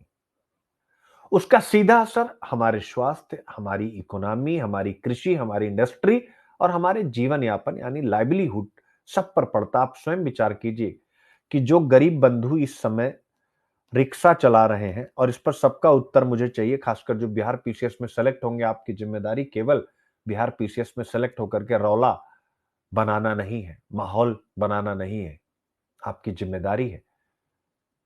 सबसे ज्यादा रिक्शे वाले कहां से आते हैं? बिहार से आते हैं।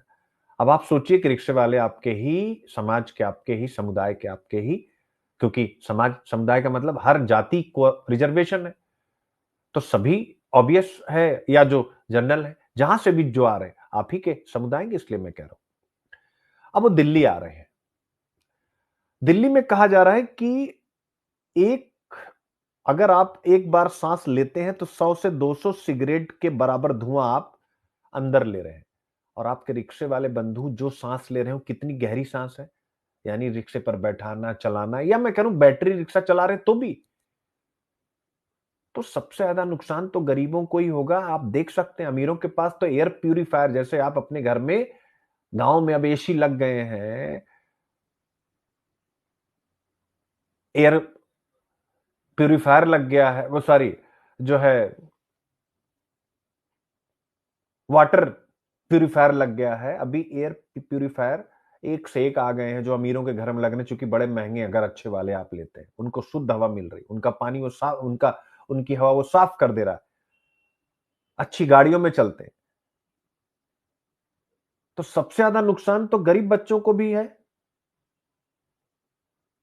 चिंतन कीजिए आप।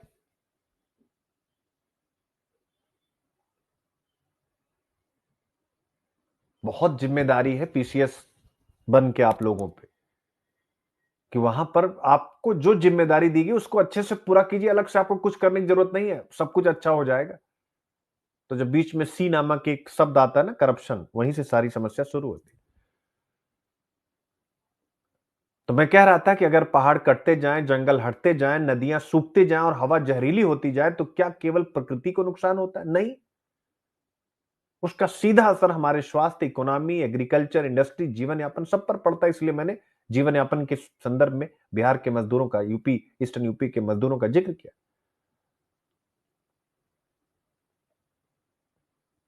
ठीक है। अब अरावली पर्वत माला की इंपॉर्टेंस क्यों है? अरावली पर्वत माला की इंपॉर्टेंस क्यों है? ठीक है, वो आप लोगों को बस यहां जानना चाहिए, जिसका जिक्र है। भारत की ढाल है। गुजरात से, यानी ईस्ट और वेस्ट अगर मैं आपको कह दूं तो क्या है, यानी ये गुजरात से निकलती है, फिर राजस्थान होते हुए हरियाणा और दिल्ली तक फैली है। दुनिया की सबसे पुरानी पर्वतमालाओं में से एक है, और इसे हम एक शब्द देते हैं जिसे बोलते हैं इकोलॉजिकल शील्ड। क्या कहते हैं? Ecological shield. क्यों? क्योंकि यह इसे इकोलॉजिकल शील्ड प्रीलिम्स में आ सकता है। इसे इकोलॉजिकल शील्ड क्यों कहते हैं? पहला, यह थार रेगिस्तान को आगे बढ़ने से रोकती है। दूसरा, ये राजस्थान के जो ऐतिहासिक फोर्ट है, हिस्टोरिकल फोर्ट्स हैं, ऐतिहासिक किले हैं, जैसे कुंभलगढ़, रणथंभौर, उनको सुरक्षा देती है। तीसरा मेरे प्यारे बच्चों, दिल्ली के मौसम को संतुलित रखने में महत्वपूर्ण भूमिका निभाती है। और चौथा, वाटर रिचार्ज करती है। बट दुख की बात क्या है, आज अरावली को सबसे बड़ा खतरा इलीगल माइनिंग से है। और यही प्रश्न यूपीएससी ने आपसे पूछा है कि नहीं, जरा वापस आइए। आप देखिए यूपीएससी को पकड़ना कितना आसान है, इसीलिए मैंने यहां पर हल्का सा जिक्र किया था। यानी खनन को पर्यावरणीय आपदा क्यों माना जाता है? खनन द्वारा, माइनिंग द्वारा पैदा होने वाली पर्यावरणीय आपदा को कम करने हेतु आवश्यक सुझाव दीजिए। यानी आज अरावली को इसी माइनिंग से खतरा, इसलिए यूपीएससी 25 में प्रश्न आपसे पूछ रहा है। सरकार ने कुछ नियम कानून में संशोधन करते हुए 100 मीटर से कम ऊंचाई वाली पहाड़ियों को सुरक्षा दायरे से बाहर कर दिया है। इसका मतलब होता है कि अब अरावली का 90% हिस्सा, चूंकि अरावली में तो बड़ी चोटियां है ही नहीं, माइनिंग के प्रेशर में आ गया। तो सबसे बड़ा खतरा माइनिंग से है, पहली चीज ये यहां पर जिक्र किया गया। और क्या है, और अरावली की क्या भूमिका है, 3-4 पॉइंट ही आपको एग्जाम में बेहतर मार्क्स दिला पाने में कामयाब हो जाएगा बच्चों। ठीक है। भारत में पर्यावरण नीति संकट आप देख सकते हैं। क्लियर है। अरावली पहाड़ियों में 100 मीटर से नीचे खनन की अनुमति, तो ये पूरा का पूरा जिक्र किया गया है। और मैंने आपको वर्तमान पर्यावरणीय संकट वगैरह आपको पता है, अरावली में क्या संकट है आपको बता दिया गया। अब दूसरा होता है मेरे प्यारे बच्चों, ये उत्तर भारत में वायु प्रदूषण का संकट, ये भी सिलेबस का पार्ट है। तो दिल्ली एनसीआर में जो स्लो पॉइजनिंग यानी धीमी मौत है, जिसे हम स्मॉग कहते हैं, हर साल अक्टूबर से दिसंबर तक दिल्ली एक गैस चेंबर बन जाती है। धूल, उद्योगों का धुआं, वाहनों का उत्सर्जन, फसल का जलाना, अरावली का कटाव, ये सब इसके लिए जिम्मेदार कारक होते हैं।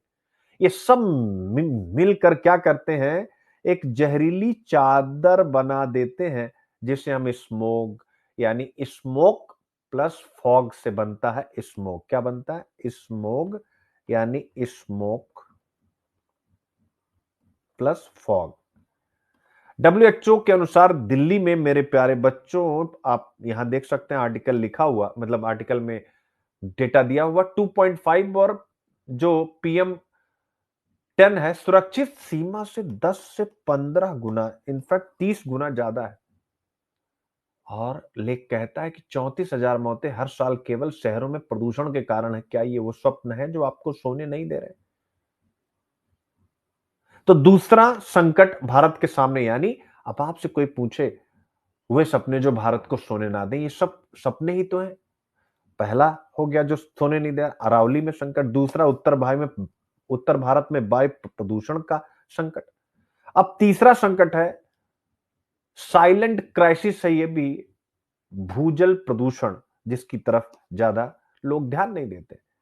और इसके लिए बेटा जिक्र किया गया है सेंट्रल ग्राउंड वाटर बोर्ड, जो भारत सरकार का है, वाटर बोर्ड का जिक्र किया गया है, इसकी रिपोर्ट का जिक्र किया गया है। सेंट्रल ग्राउंड वाटर बोर्ड की रिपोर्ट कहती है कि दिल्ली के 39 से 51% नमूने पीने के योग्य नहीं। यानी उन्होंने जहां भी रिसर्च किया, 100 में से आधे से ज्यादा जगह पानी पीने के योग्य ही नहीं। इसके अलावा अगर दिल्ली से बाहर निकले तो पंजाब और हरियाणा के कई क्षेत्रों में यूरेनियम का स्तर बेहद खतरनाक है। इसे कोई छोटी मोटी समस्या आप नहीं कह सकती हैं, पब्लिक इमरजेंसी है। इसलिए विजनरी डिसीजन लेने का समय आ गया है। विजडम फाइंड्स ट्रुथ, विवेक सत्य को पहचान ले रहा है। You can't step twice in same river, आप उसी नदी में दोबारा नहीं उतर सकते। कौन सी नदी में? प्रदूषण वाली नदी में। ठीक है ना मेरे बच्चों? तो बस ऐसे ही यूपीएससी के अकॉर्डिंग धमाधम अपनी रेस पूरी कीजिए। क्लियर है? तो ये सारी बातें आती हैं। अब आता है कि चलो भाई, आपके मन में आएगा सर ये सब तो संकट हो गया, लेकिन इन संकट से निपटने के लिए क्या कुछ सरकार प्रयास प्रयास की है, या सर सब ऐसे ही चल रहा? नहीं भाई, प्रयास है उसी को बोलते हैं इन्वायरमेंटल गवर्नेंस। यानी ये जो संकट है, यह दिखाता है इन्वायरमेंटल गवर्नेंस की विफलता। आर्टिकल में यही कहा गया कि पिछले कुछ वर्षों में सरकार की नीतियां पर्यावरण की सुरक्षा को कमजोर कर रही। कैसे? जैसे पहला फॉरेस्ट कंजर्वेशन अमेंडमेंट एक्ट 2023 का जिक्र किया गया, आप देख सकते हैं। तो इसमें क्या कर दिया गया है? अब ये कह दिया गया है, मतलब बड़ा भूभाग, बड़े भूभाग को एग्जेम्प्ट कर दिया गया है, यानी फॉरेस्ट क्लियरेंस की जरूरत नहीं है, जिससे कि जंगल को अब फैक्ट्री या माइनिंग के लिए यूज करना ज्यादा आसान हो गया। तो फॉरेस्ट कंजर्वेशन अमेंडमेंट एक्ट ने भी यह एक रोल किया है, आप देख सकते हैं। फिर इसके बाद वही जो मैंने आपको स्टार्टिंग बताया था, ड्राफ्ट ईआईएन नोटिफिकेशन 2020, यानी पोस्ट फैक्टो क्लियरेंस। इसका मतलब होता है पहले उल्लंघन करो, बाद में मंजूर करा लो। क्या होता है पोस्ट फैक्टो क्लियरेंस? ठीक है, तो आप देख सकते हैं। फिर इसके बाद जो अगला आप आगे बढ़ोगे तो सीआरजेड जो रूल्स हैं, जिसे हम कोस्टल रेगुलेशन रूल कहते हैं, तो कोस्टल रेगुलेशन जोन नियमों में भी ढील दी गई है कि तटीय इलाकों में आप व्यावसायिक निर्माण कर सकते हैं, जो तट की इकोसिस्टम को और गंभीर खतरे की तरफ ले जाता है। तो इस लेख में कहा गया है कि ये जो इस प्रकार के कानूनों में इतनी छूट दी गई है, इस पूरी प्रक्रिया को एक शब्द दिया गया है आर्टिकल में, जिसे कहते हैं रेगुलेटरी कैप्चर, कि कानून के द्वारा ही आपने पर्यावरण को बांध लिया। जहां नियामक संस्थाएं, रेगुलेटरी कैप्चर का मतलब जहां नियामक संस्थाएं उद्योगों के दबाव में काम करने लगती। और फिर अंत में डिस्कस किया गया है कि हिमालय का विनाश प्राकृतिक आपदाओं का निमंत्रण है। यानी हिमालयी राज्यों में अगर आप अंधाधुंध सड़क बनाते हैं, सड़कों को चौड़ा करते हैं, सुरंग यानी टनल बनाते हैं, कंस्ट्रक्शन करते हैं, हाइड्रो पावर प्रोजेक्ट बनाते हैं, होटल का निर्माण करते हैं, इससे लैंडस्लाइड होगा, फ्लैश फ्लड होगा, पहाड़ी धंस जाएंगी, लैंड या जमीनें धंस जाएंगी, लैंड सब्सिडेंस जिसको बोलते हैं। और उत्तराखंड और हिमाचल में हाल में बहुत सारे एग्जाम्पल देखे गए।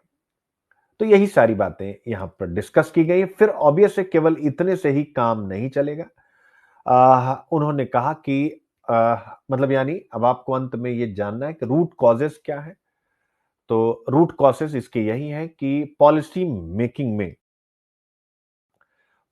मेकिंग यानी नीति निर्माण में पर्यावरण की उपेक्षा की गई है।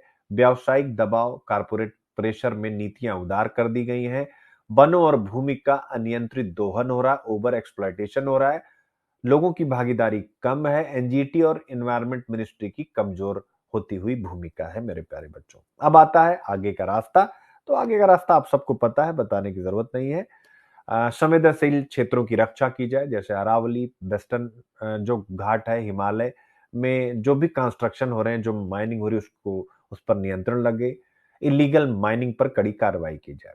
दूसरा, जो कानून है उनकी समीक्षा की जाए, यानी फॉरेस्ट एक्ट या जो भी मैंने 2-3 कानूनों का जिक्र किया, उनको फिर से जो है देखा जाए और उसको पर्यावरण संरक्षण के निमित्त और मजबूत बनाया जाए।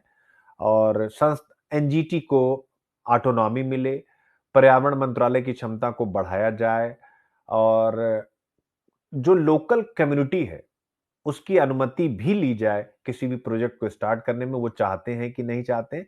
और अंत में वही जो मैंने आपको बताया, होल ऑफ गवर्नमेंट अप्रोच, यानी सिर्फ एक मंत्रालय नहीं, जल मंत्रालय, उद्योग मंत्रालय, शहरी विकास, परिवहन, सभी विभागों को मिलकर काम करना होगा। तभी जाकर के मेरे प्यारे बच्चों हम आगे बढ़ पाएंगे। भारत में विकास जरूरी है, लेकिन मॉडल ऑफ डेवलपमेंट ऐसा नहीं होना चाहिए जो हमारी प्रकृति को बर्बाद कर दे। तो हमारा लक्ष्य क्या होना चाहिए? सस्टेनेबल डेवलपमेंट का होना चाहिए, इकोलॉजिकल जस्टिस यानी पारिस्थितिक न्याय का होना चाहिए, हेल्दी एंड रिजाइलेंट इंडिया, मजबूत और स्वस्थ भारत का होना चाहिए। क्योंकि अगर हमने आज फैसला नहीं लिया तो आने वाली पीढ़ियों का भविष्य हमारे हाथ से निकल जाएगा। आप उस यूपीएससी की केस स्टडी को याद कीजिए, जिसमें कहा था कि हम विकास को भी रोक नहीं सकते, परंतु पर्यावरण को नुकसान होते हुए भी देख नहीं सकते हैं। ऐसे में एक समाधान बताइए। ठीक है, मजा आया? अब एक प्रश्न इस पे है, आप देख सकते हैं, बढ़िया सा। Discuss the major challenges to environmental governance in India, यानी जो भी नीति और नियम में, कानून में कमियां हैं मैंने बता ही दिया। Highlight recent legislative and institutional change, जो भी अभी हाल में संशोधन किए गए, और उपाय बताइए जिससे कि हम पर्यावरण को संरक्षित कर सकें। ये आपके सामने प्रश्न है, इसका आंसर भी आपके सामने रेडी है, इसकी आप प्रैक्टिस करेंगे, चीजें आपके लिए बेहतर हो जाएंगी। अब आता है फिश बाउल सोसाइटी। मेरे प्यारे बच्चों, क्या है ये फिश बाउल सोसाइटी? अब इसके बारे में भी एक बार हम लोग जानते हैं। सब नए नए बच्चे टर्म आ रहे हैं ना, आपकी जिंदगी बदल देंगे, ठीक है। इसको भी एक बार आपको समझाता हूं। अगला topic, privacy in a fish bowl society. सब देखिए पढ़े लिखे लोग ऐसा नहीं कि ये खुद ही शब्द को जन्म दे देते हैं, ये बाहर से कॉपी कर लेते हैं। जैसे मैं आपको हिंदू पढ़ाता हूं, आप मुझसे खुश रहते हैं। ये लोग क्या पढ़ते हैं, न्यूयॉर्क टाइम्स, ऐसे ऐसे दुनिया के अच्छे अच्छे अखबार और रिसर्च पत्र पत्रिकाएं, जो टॉप पे बैठे हुए लोग हैं। तो एक शब्द बड़ा चर्चा में आया है, जिसे हम कहते हैं फिश बाउल। फिश बाउल तक पहुंचने के लिए हमें देखना पड़ेगा कुछ ऐसा संदर्भ जो आपको फिश बाउल सोसाइटी को बहुत अच्छे से समझा सके। और फिश बाउल सोसाइटी स्वाभाविक है, हम इसको यहां पर मिसिंग है, जीएस पेपर 1 सोसाइटी के लिए तो देखेंगे, लेकिन इसके साथ साथ Indian constitution, governance, GS paper 3 science and tech, internal security और एथिक्स, चारों यानी इनकी निगाह से भी देखेंगे। और इसे तो हम लोग देखते ही देखते हैं। लेकिन सबसे पहले एक प्रश्न है मेरे प्यारे बच्चों, क्या आप जानते हैं हम सब आज एक कांच, मैं हिंदी में लिख रहा हूं, कांच के कटोरे की मछलियां, कांच के कटोरा मतलब बाउल, कटोरे की मछलियां यानी फिश, मछलियां बन चुके हैं। पहले आपसे प्रश्न है, कांच के कटोरे की मछलियां, इसका मतलब क्या हो गया? कांच का कटोरा कैसे होता है? ग्लास का जो बाउल होता है, ग्लास बाउल, और उसमें मछली रख दीजिए और आप उसको देखिए, आप उसको अपने घर में रखिए। क्या सभी लोग उसको देखते नहीं है? यानी जैसे आपने कांच के कटोरे की मछलियां, जिसे सभी देख सकते हैं, आप भी वही बन चुके हैं। इसी को बोलते हैं फिश बाउल सोसाइटी। यानी हम सब आज एक कांच के कटोरे की मछलियां बन चुके हैं। India is turning into a fish ball society. और जब ये फिश बॉल सोसाइटी, तो स्वाभाविक ऐसी चीजें हमें पढ़ लेनी चाहिए। अब आप कहेंगे सर ये फिश बॉल सोसाइटी क्या है? हम कहेंगे फिश बॉल सोसाइटी का मतलब एक ऐसा समाज जहां हर नागरिक निरंतर निगरानी, सर्विलांस और डिजिटल ट्रैकिंग में रहता है। यानी आपकी हमेशा निगरानी की जा रही है, आपका डेटा किसी के पास है, आपके बारे में सारी जानकारी किसी के पास है। तो फिशबॉल सोसाइटी मतलब एक ऐसा समाज जहां हर नागरिक निरंतर निगरानी यानी सर्विलांस और डिजिटल ट्रैकिंग में रहता है। हर क्लिक, हर लोकेशन, हर फोटो, सब आपका रिकॉर्ड हो रहा है। यह है फिशबॉल सोसाइटी। और वही आज का टॉपिक है, फिशबॉल सोसाइटी में गोपनीयता। यानी हम सब, हमारा रिकॉर्ड दूसरों के पास है, लेकिन हमें गोपनीयता भी चाहिए। अब आता है फिशबॉल सोसाइटी क्यों खतरनाक है, क्यों गोपनीयता की बात हो रही? नंबर 1, फिशबॉल सोसाइटी जो हम बन चुके हैं, तो सबसे बड़ा खतरा क्या है? हमारी जानकारी, आपकी जानकारी सबके पास है, डीप फेक एआई। यानी डीप फेक क्या है? एआई असली जैसे नकली वीडियो बना देता है, बिल्कुल लगेगा असली है। इसके अलावा एनसीआईआई बिना सहमति अंतरंग तस्वीरें और वीडियो शेयर कर देता है। इसके अलावा छुपे कैमरों से रिकॉर्डिंग हो रही है, खासकर महिलाओं व ट्रांसजेंडर पीड़ितों पर विक्टिम ब्लेमिंग हो रही है। एनसीआरबी डेटा इस बात की गवाही भी देता है मेरे प्यारे बच्चों। तो ये सिर्फ डेटा की समस्या नहीं, डिजिटल ह्यूमन डिग्निटी का संकट है फिशबॉल सोसाइटी के दौर में आज हमें। आई होप आप समझ गए। इसी फिशबॉल सोसाइटी पर आपको मैं विस्तार से पढ़ाने जा रहा हूं। देखिए कितने अच्छे अच्छे टॉपिक आते हैं, internal security, media, social media, इनके द्वारा जो भी चैलेंज दिए जा रहे हैं, तो मजेदार चीज है भैया यूपीएससी। मुझे तो सुबह सुबह जब इतनी अच्छी अच्छी चीजें मिलती है ना, दिल एकदम गार्डन गार्डन हो जाता है। और अभी एक चीज आपको और बताऊंगा कि मैं जो आज आर्टिकल पढ़ करके डॉक्टर को दिखाने जा रहा हूं। अब आप कहेंगे हाँ सर, आर्टिकल पढ़ के डॉक्टर को दिखाने जा रहे हैं? जी हाँ, अभी बताता हूं। गोविंद सिंह कह रहे हैं मजा आया sir, I am old your old student. बहुत बढ़िया, पुराने बच्चे वापस आ रहे हैं, मुझे बहुत अच्छा लग रहा है। आप ये मत सोचिएगा कि आप लोगों को मैं खुश करने के लिए बोल रहा हूँ। दिस इज द फैक्ट कि मेरे बहुत सारे ओल्ड बच्चे सब वापस आ रहे हैं, जो 4 साल पहले, 2 साल पहले, 3 साल पहले मुझसे अनअकैडमी पे पढ़े थे। जबरदस्त वापसी हो रही है, तो बहुत अच्छी बात है। धीरे धीरे देखो बच्चों को विश्वास हो जाता है कि कौन इंसान ईमानदार है, कौन नहीं है। और ऑब्वियस कमियां मुझ में भी है, कमियां सब में होती हैं, आप में भी हैं। बट हम लोगों को हमेशा क्या करना चाहिए कि पॉजिटिव नोट पर आगे बढ़ना चाहिए। कि आप मुझसे कभी खफा थे, लेकिन आपके मन में आना चाहिए कि यार आदमी मेहनती है, चलो इसके साथ लगते हैं, आगे बढ़ते हैं। कौन सा हमारे साथ, हमारा इसने कोई वो जो है नुकसान कर दिया है। तो ये बड़ी अच्छी बात है, मुझे अच्छा लग रहा है। फिश बाउल सोसाइटी मेरे प्यारे बच्चों, याद रखें। क्लियर है? और सिलेबस के किन किन पार्ट के साथ जाएगा वो भी आप एक बार देख सकते हैं। ठीक है, क्लियर है? अभी विस्तार से सब सिखा दूंगा। हाँ, किस किस पेपर में जाएगा, यानी राइट टू प्राइवेसी में जाएगा, इसीलिए पहली यूनिट इंडियन पॉलिटी की लगाएगी। पुट्टा स्वामी केस का भी जिक्र आएगा कि राइट टू प्राइवेसी खतरे में, क्योंकि हम फिशबॉल सोसाइटी बन चुके हैं, इसलिए पहली यूनिट यहां पर दी गई है। और ये गवर्नेंस की दृष्टि से चैलेंज है, इसलिए यह यूनिट दी गई जीएस पेपर 2 की। सरकारी नीतियां इस पर बेहतर बननी चाहिए। साइंस एंड टेक का किस तरीके से दुरुपयोग हो रहा है, इसलिए साइंस एंड टेक भी शामिल किया गया। और इंटरनल सिक्योरिटी कि संचार नेटवर्क के माध्यम से आंतरिक सुरक्षा को चुनौती, आंतरिक सुरक्षा की चुनौतियों में मीडिया और सामाजिक नेटवर्किंग साइटों की भूमिका, तो इसके साथ भी ये सीधा सीधा कनेक्ट है। और इथिक्स में तकनीकी नैतिकता, यानी पहली यूनिट डायमेंशन ऑफ इथिक्स। अब चूंकि तकनीक बहुत तेजी के साथ ओवरलोड हो चुकी है, तो ऐसे में यह विषय तकनीकी नैतिकता की दृष्टि से भी महत्वपूर्ण है, और हम इस पर विस्तार से बातचीत भी करेंगे। 2017 में प्रश्न पूछा था निजता का अधिकार, जो मूल अधिकार बनाया गया था उसको लेकर के। और उसके बाद कहा गया कि और भी जो मौलिक अधिकारों का विस्तार हुआ उसको बताइए, यानी संविधान में जो था उसके अलावा जो विस्तार हुआ है। तो आप देख सकते हैं इसी निजता के अधिकार का जिक्र भी है।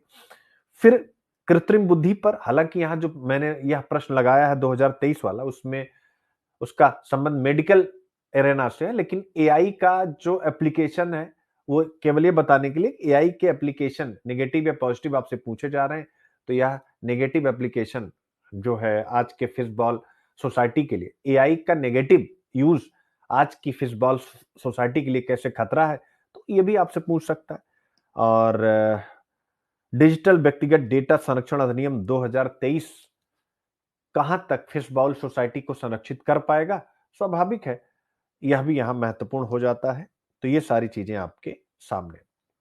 मेरे प्यारे बच्चों, अब आप जरा सा सोचिए, क्या सोचिए विस्तार के साथ। यहां सारा कंटेंट एक बार आप देख सकते हैं। The changing nature of privacy in the AI age. अब इसको आप समझिएगा। Evolution of privacy as a right, तो पुट्टा स्वामी, ये सारी चीजें हैं। लेकिन मेरे प्यारे बच्चों, आप बस इमेजिन कीजिए कि मेरे हाथ में एक कांच का पारदर्शी कटोरा है, यानी फिश बाउल है। इसमें एक छोटी सी मछली तैर रही है, वह अकेली है, मगर फिर भी अकेली नहीं है। क्यों?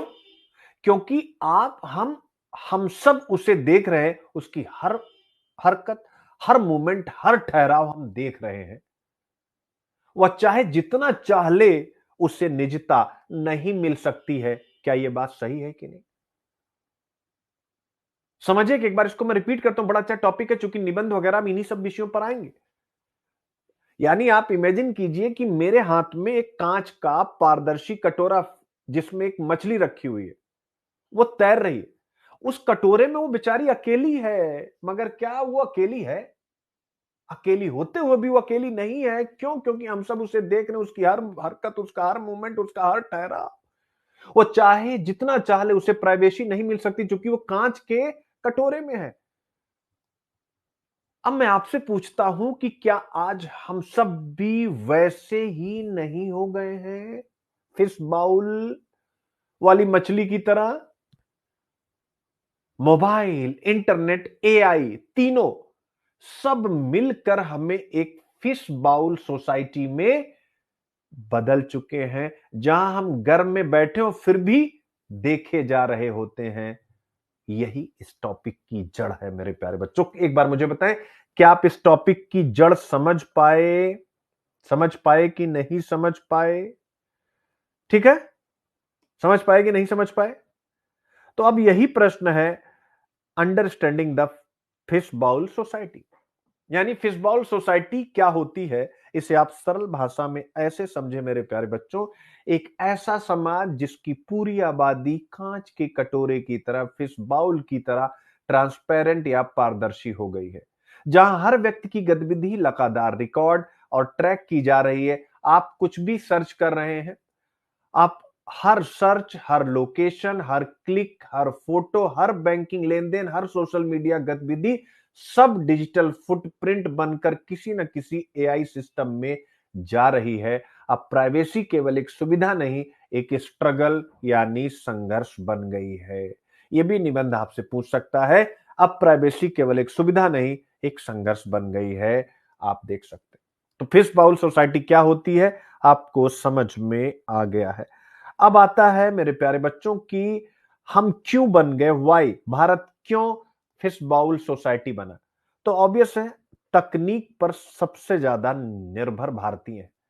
हमने अपनी याददाश्त, अपने रिश्ते, अपनी बातचीत सब मोबाइल पर डाल दिया है। आप देख सकते हैं, एक कोई उत्तराखंड का वो यार खाना खाता है और कहता है कि आज मेरी मम्मी ने ये खाना बनाया, वो खाना बनाया, उसके 30-40 मिलियन सब्सक्राइबर हैं। उसको देख करके ना जाने कितने लोग आज मम्मी ने ये बनाया, आज मम्मी ने ये बनाया, मम्मी ये, मम्मी वो, और सब कुछ वो लोग डाल रहे हैं। आप समझ सकते हैं। उनको भी ये बताना चाहिए फिश बाउल सोसाइटी, क्योंकि छोटे छोटे बच्चों ने इन लोगों को फॉलो करते हैं। यानी हम सब कुछ डाल दे रहे हैं। तकनीक पर आपकी अत्यधिक निर्भरता है। दूसरा, आर्टिफिशियल इंटेलिजेंस की डेटा प्रोफाइलिंग क्षमता जबरदस्त हो चुकी है। एआई आपके चेहरे, आपकी आवाज, आपकी भाव भंगिमा, आदत, गुस्सा, रुचियां सबको पढ़ लेती है और उसके अनुरूप आपकी चीजों को तैयार रखती है। अभी किसी बच्चे ने एआई जो पढ़ लेती है, कौन बच्चा है क्लास में है एक बार मुझे बताएगा? हमारे ऑनलाइन फाउंडेशन वाले व्हाट्सएप ग्रुप में उसने मेरे बारे में एआई से पूछा कि सुनील अभिव्यक्ति सर के बारे में उसने जो भी पूछा हो, और फिर उसने जो जो बताया है, सोचो वो तो कहां से पूछ रहा है, और उसने मेरे बारे में एक पोर्टफोलियो एग्जैक्ट वही बना करके दिया जो मैं आप लोगों के सामने अपने आप को रिप्रेजेंट करता हूं। आज आप लोग भी टेस्ट करिएगा, किसी भी एआई पर जाइए और सुनील अभिव्यक्ति यूपीएससी मेंटर के बारे में हमें बताओ, देखिए वो यही बताएगा। गौरव कह रहे हैं कि मैंने पूछा था, ये देखिए आ गए ये भी। गौरव बेटा आप एक बार बताना किस पे पूछे थे और क्या पूछे थे, एक एक लाइन वो भी लिख दो, यानी किस प्लेटफॉर्म पे पूछे थे, चैट जीपीटी, एआई, जेमिनाई, किस पे? तो डेटा प्रोफाइलिंग की क्षमता भयंकर है, किसकी? एआई की। और तीसरा, हमारे यहां डिजिटल जीवन का विस्तार हो रहा है। किसी भी ऐप, कोई भी ऐप आप ओपन करिए, अलाउ, ओके, यस जैसे ही आप करते हैं, सभी कुकीज स्वीकार हैं, ऐसा करते हैं, आप अपना डेटा उसे सौंप देते हैं। इसका परिणाम हमारी निजता लगातार घट रही है। यह भी वो स्वप्न है जो हमें सोने नहीं दे रहे हैं। वो यूपीएससी का निबंध याद करिए, कौन सा? साइबर स्पेस और इंटरनेट दीर्घ अवधि में मानव सभ्यता के लिए वरदान या अभिशाप पूछा था ना? तो आप देख सकते हैं अभिशाप वाली स्थिति साइबर स्पेस क्रिएट कर रहा है। ये पूरा टॉपिक उसी में जाएगा। गौरव कह रहे हैं कि बस सुनील अभिव्यक्ति सर लिखा था चैट जीपीटी पर, उसने सारी चीजें दे दी, तो आप चिंतन कीजिए। तो यही है प्राइवेसी का असली संकट मेरे प्यारे बच्चों। यानी असली समस्या क्या है? डीप फेक, यानी एआई के माध्यम से किसी का चेहरा, आवाज या शरीर बदलकर नकली लेकिन असली जैसा दिखने वाला वीडियो बनाना। खतरा क्या है? यह वीडियो मेरे प्यारे बच्चों इतना वास्तविक लगता है कि पीड़ित भी पहचान नहीं पाता, और आने वाले समय में जब टेक्नोलॉजी और एडवांस होगी तो आप सोचिए क्या स्थिति होगी।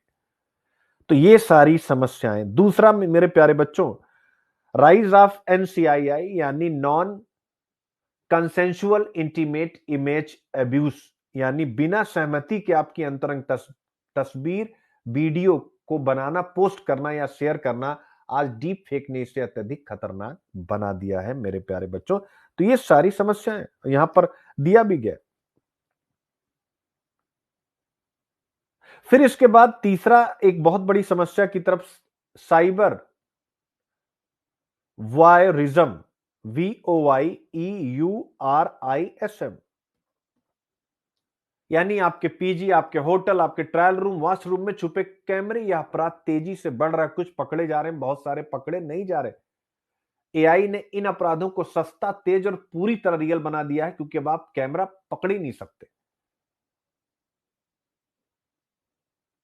इसलिए आप सब भी ट्रायल रूम में जाएं तो आप लोग सतर्क रहें, वहां कपड़ा बदले ही ना, साइज लेकर के दुकानदार से कह दें कि भैया ऐसा है कि हम बाहर जा रहे हैं, मतलब अपने घर से चेक करके लाएंगे और फिर उसके बाद आपको देंगे। समझ सकते हैं आप? और यहां पर यह भी कहा गया है कि जो नेशनल क्राइम रिकॉर्ड ब्यूरो, इस ये जो भी फिशबॉल सोसाइटी को जिन समस्याओं का सामना करना पड़ रहा है, वह नेशनल क्राइम रिकॉर्ड ब्यूरो के डेटा में आ ही नहीं रहे। क्यों? आर्टिकल कहता है कि नेशनल क्राइम रिकॉर्ड ब्यूरो सभी साइबर अपराधों को एक ही कैटेगरी में डाल देता है, जबकि ये जो आज सबसे ज्यादा हो रहा है डीप फेक, या जो non consensual intimate image abuse हो रहा है, बिना आपकी मर्जी से आपकी अंतरंग तस्वीरें शेयर कर दी जा रही हैं, या जो आ, ये वायरिज्म है, इनको अलग से नहीं संबोधित करता है, इनका अलग डेटा नहीं देता है। और जब इससे आरटीआई, एनसीआरबी के सामने आरटीआई डाली जाती है तो कहता है कि यह राज्य का विषय, हम नहीं बताएंगे। इससे दो समस्याएं पैदा होती हैं, असली अपराध छिप जाता है और पॉलिसी मेकर्स को सही डेटा मिल नहीं पाता। अगर पॉलिसी मेकर्स को डीप फेक का नेशनल क्राइम रिकॉर्ड ब्यूरो सही डेटा दे, या जो भी डिजिटल अपराध हो रहे हैं जिसका मैंने जिक्र किया उसका डेटा दे, कौन? एनसीआरबी तो नीति निर्माता, उस पर उनको क्या करना, उनको फटाक से आदेश करना है, पूरा एक सिस्टम है। लेकिन यहां पर बड़ा अच्छा मुद्दा है बच्चों, एनसीआरबी इन जो अब बढ़ रहे हैं डीप फिश बाउल सोसाइटी जो हम बने हैं, और जो हमारी समस्या के प्रधान 3 कारण है जो मैंने आपको बताए, उस पर एनसीआरबी अलग से डेटा नहीं देगा तो पॉलिसी कैसे बनेगी, ये भी आपको ध्यान रखना है। बड़ा अच्छा मुद्दा यहां पर डिस्कस किया गया है ये, ठीक है। इसके अलावा डिजिटल इलिटरेसी भी है और सोशल स्टिग्मा है। अगर कोई पीड़ित है तो उसको 2 प्रकार की सजा मिलती है। डिजिटल इलिटरेसी क्या करती है? डिजिटल असाक्षर, डीप फेक और असली वीडियो का अंतर लोग पहचान नहीं पाते। अब मान लीजिए कि आपको आपके दोस्त के साथ एक डीप फेक वीडियो बना करके अंतरंग संबंधों में दिखाया जाता है। आप डर गए, चूंकि आपको लगा रही यार तो हम ही हैं, जबकि आप नहीं है, क्योंकि आपके मन में डर है कि अगर यार हम नहीं, हमें पता है, तब भी अगर हमने इस बात को आगे बढ़ाया तो समाज तो हमें ही दोष देगा। तो जो पीड़ित होते हैं वो डीप फेक और असली वीडियो का अंतर नहीं पहचानते, परिवार और समाज के डर से शिकायत नहीं करते, विक्टिम ब्लेमिंग का सामना करते, और इसके कारण वो कई बार खुद को नुकसान भी पहुंचा लेते हैं। यह डिजिटल डिग्निटी क्राइसिस है जिससे अब बचने की जरूरत है। फिर कहा जाता है कि क्या सरकार कुछ काम कर रही? जी हां, सरकार कर रही है, ठीक है। एसओपी यानी स्टैंडर्ड ऑफ प्रोसीजर यानी सरकार ने कुछ प्रक्रिया के नियम बनाए हैं 2025 में। किसको रोकने के लिए? एनसीआईआई को रोकने के लिए।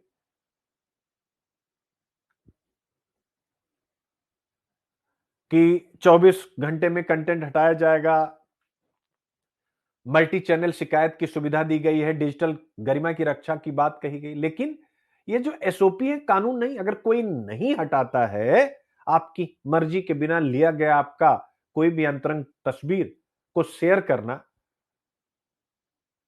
तो अगर उसने हटाया नहीं 24 घंटे में, तो उसके ऊपर कोई कानूनी कार्रवाई होनी नहीं है, तो इसका इंप्लीमेंटेशन कैसे होगा? तो एसओपी कोई कानून नहीं है, ट्रांसजेंडर सुरक्षा का कोई उल्लेख नहीं है, डीप फेक स्पेसिफिक कानून नहीं है, प्लेटफॉर्म दायित्व स्पष्ट नहीं है, इसलिए एसओपी एक शुरुआत है, समाधान नहीं है। तो क्या चाहिए? तो आर्टिकल यही कहता है कि भैया डीप फेक और एनसी डबल आई के लिए एक अलग कानून चाहिए। मेटा, गूगल, टेलीग्राम को लायबल बनाया जाए, यानी कंटेंट हटाने की समय सीमा कानूनी दी जाए। जेंडर न्यूट्रल कानून बने, यानी उसमें ट्रांसजेंडर शामिल हो, जिससे उनके विरुद्ध अब्यूज ना हो। एआई डेवलपर जिम्मेदार हो, जैसे चैट जीपीटी, एआई, जेमिनी। अगर मिसयूज हो रहा है उन एआईस का, तो इनकी जवाबदेही तय हो। इसके साथ भारत को डिजिटल लिटरेसी बढ़ानी चाहिए और काउंसलिंग बढ़ाना चाहिए। स्कूल कॉलेज स्तर पर डिजिटल सुरक्षा शिक्षा देना होगा। और मेरा तो मानना है इस बार के सेंसस में डिजिटल लिटरेसी को भी लिटरेसी की एक कैटेगरी के तहत मापा जाए। ये मैं पहली बार आपके सामने बात कर रहा हूं, मे बी हो ना हो, बट होना चाहिए। तो ऑब्वियस है, निष्कर्ष आप देख सकते हैं कि एआई के युग में निजता का प्रश्न केवल डेटा प्रोटेक्शन नहीं, यह मानव की गरिमा नंबर 1, मानसिक स्वास्थ्य नंबर 2 और पहचान यानी आइडेंटिटी की सुरक्षा है। अगर भारत अभी कदम नहीं उठाता, तो हम सभी, चाहे छात्र हो, महिलाएं हो, ट्रांसजेंडर हो, आम नागरिक हो, एक अस्थाई फिश बाउल सोसाइटी में बदल जाएंगे। आर्टिकल का मुख्य कंसर्न यही है। अंततः हम यही कह सकते हैं मेरे प्यारे बच्चों, कि तकनीक हमें सुविधा देती है। क्या करती है? तकनीक हमें सुविधा देती है, लेकिन इसकी कीमत हमारी निजता है। और यही फिशबॉल सोसाइटी की सबसे बड़ी चेतावनी। अब आप मुझे बताओ, ये जीएस1 सोसाइटी में आ गया तो मजा आ जाएगा कि नहीं आ जाएगा? आपसे बेहतर कोई लिख पाएगा? जरा बताइए। In the age of artificial intelligence, India is increasingly turning into a fishbowl society where technological convenience has begun eroding individual privacy. Discuss the key challenges with example and suggest measures to strengthen digital dignity and safety। मेरे प्यारे बच्चों, आप यहां से पढ़ सकते हैं। कृत्रिम बुद्धिमत्ता के युग में भारत तेजी से एक फिश बॉल सोसाइटी में बदल रहा है, जहां तकनीकी सुविधाएं व्यक्तिगत गोपनीयता को नष्ट करने लगी हैं। उदाहरणों सहित प्रमुख चुनौतियों पर चर्चा कीजिए और डिजिटल गरिमा एवं सुरक्षा को मजबूत करने के उपाय। पूरा आंसर आपके लिए, फिश बॉल समाज में गोपनीयता की प्रमुख चुनौतियां। जो आंसर राइटिंग की बात कर रहे हैं बच्चों, बिहार पीसीएस में आप देखिएगा बहुत मदद मिलने वाली, डायरेक्ट क्वेश्चन आपको मिलेंगे।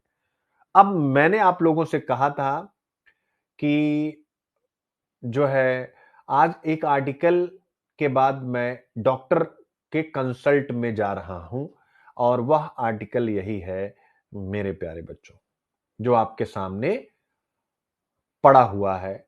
आर्टिकल क्या है? ये फ्रंट पेज की हिंदू की न्यूज है मेरे प्यारे बच्चों।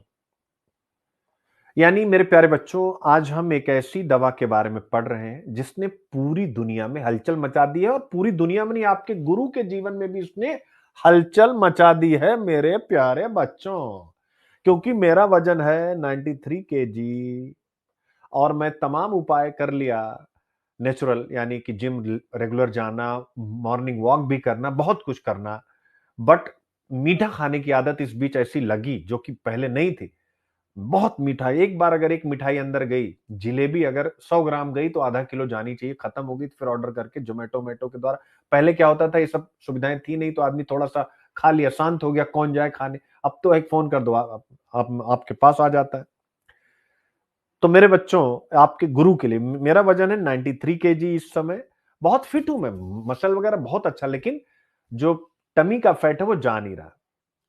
तो 93 केजी मेरा वेट है। मैं भी परेशान हूं मेंटली हल्का सा इसको लेकर के कि कैसे कम करूं, जबकि मेडिकल रिपोर्ट मेरी सब एक नंबर है, यानी कहीं से कोई दिक्कत नहीं, लिपिड प्रोफाइल वगैरह मस्त है।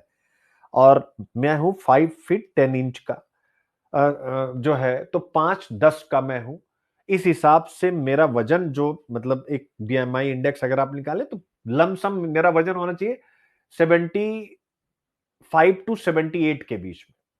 लेकिन चूंकि मसल मास अच्छा है तो मेरा वजन होना चाहिए 80 टू 83 के बीच में, अकॉर्डिंग टू मी। ये मैंने, क्योंकि मैं भी फिटनेस एक्सपर्ट हूं तो अपने हिसाब से ये चीजें संचालित होती हैं मशीनी। तो इसका मतलब मेरा वजन 10 किलो ज्यादा है। अब देखिए मैंने कैसे आज इस आर्टिकल से सीखा और क्या मैंने किया आपको दिखाने जा रहा हूं। मैंने अपॉइंटमेंट भी ले ली सुबह सुबह, इसलिए कभी भी लाइफ में देरी नहीं करनी चाहिए। बट तो आज हम एक ऐसी दवा के बारे में पढ़ रहे हैं जिसने पूरी दुनिया में हलचल मचा दी है। आपके गुरु के भी मन में दवा का नाम GLP-1 आधारित वेट लॉस यानी वजन घटाने वाली दवाएं। अब आप कहेंगे सर पहले भी थी ना वो गलत थी। WHO जिसकी अनुमति दे वो करो भैया। तो आप देख सकते हैं, यानी अनुमति मिल गई है। क्लियर है?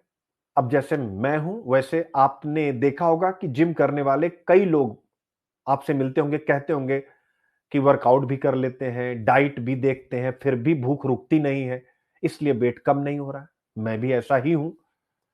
यानी प्रॉब्लम खाना नहीं है, प्रॉब्लम है भूख का हार्मोनल कंट्रोल। और इसी भूख के हार्मोनल कंट्रोल यानी इसी हंगर को नियंत्रित करने के लिए ये GLP-1 दवाएं बनाई गई हैं। और WHO ने अब इन्हें औपचारिक रूप से सपोर्ट कर दिया है, यानी अब इसको आप यूज कर सकते हैं। बट हाँ, डॉक्टर की सलाह से, स्पष्ट रूप से आर्टिकल में लिखा हुआ है मोटापा का इलाज हो इससे। लेकिन डॉक्टर की निगाह में अब भाई इसके डॉक्टर भी थोड़े खतरनाक हैं, काफी महंगे हैं। और ये दवाएं भी बड़ी महंगी है, लेकिन मजबूरी, जिनको ऑब्वियस है अपना वेट कम करना है, उन्हें मेहनत करके सारी चीजें पैसे अरेंज करने हैं। तो समाचार यही है वाई न्यूज की WHO ने GLP-1 ड्रग के जरिए पहली ग्लोबल गाइडलाइन जारी की है। इस गाइडलाइन में दो बड़े संदेश हैं मेरे प्यारे बच्चों। पहला यही है, ये दवाएं ओबेसिटी यानी मोटापा के इलाज में साइंटिफिकली इफेक्टिव हैं, यानी ये विज्ञान के प्रयोगों में सिद्ध हो चुका है, ऐसा WHO कह रहा है। दूसरा, दुनिया भर में इन दवाओं तक इक्वल एक्सेस यानी न्याय संगत पहुंच होनी चाहिए, गरीब देश पीछे ना रहे। इसका मतलब वो चाहता है गरीब देशों में भी ओबेसिटी एक जो समस्या है उसका समाधान हो, चूंकि ओबेसिटी के कारण बहुत सारी बीमारियों का जन्म हो जाता है। तो ये बहुत बड़ी चीज है और यही वजह है कि यूपीएससी प्रीलिम्स में ये इंपॉर्टेंट हो जाता है और मैंने इसीलिए इसका पूरा डिटेल आपके सामने रख दिया है, आप देख सकते हैं।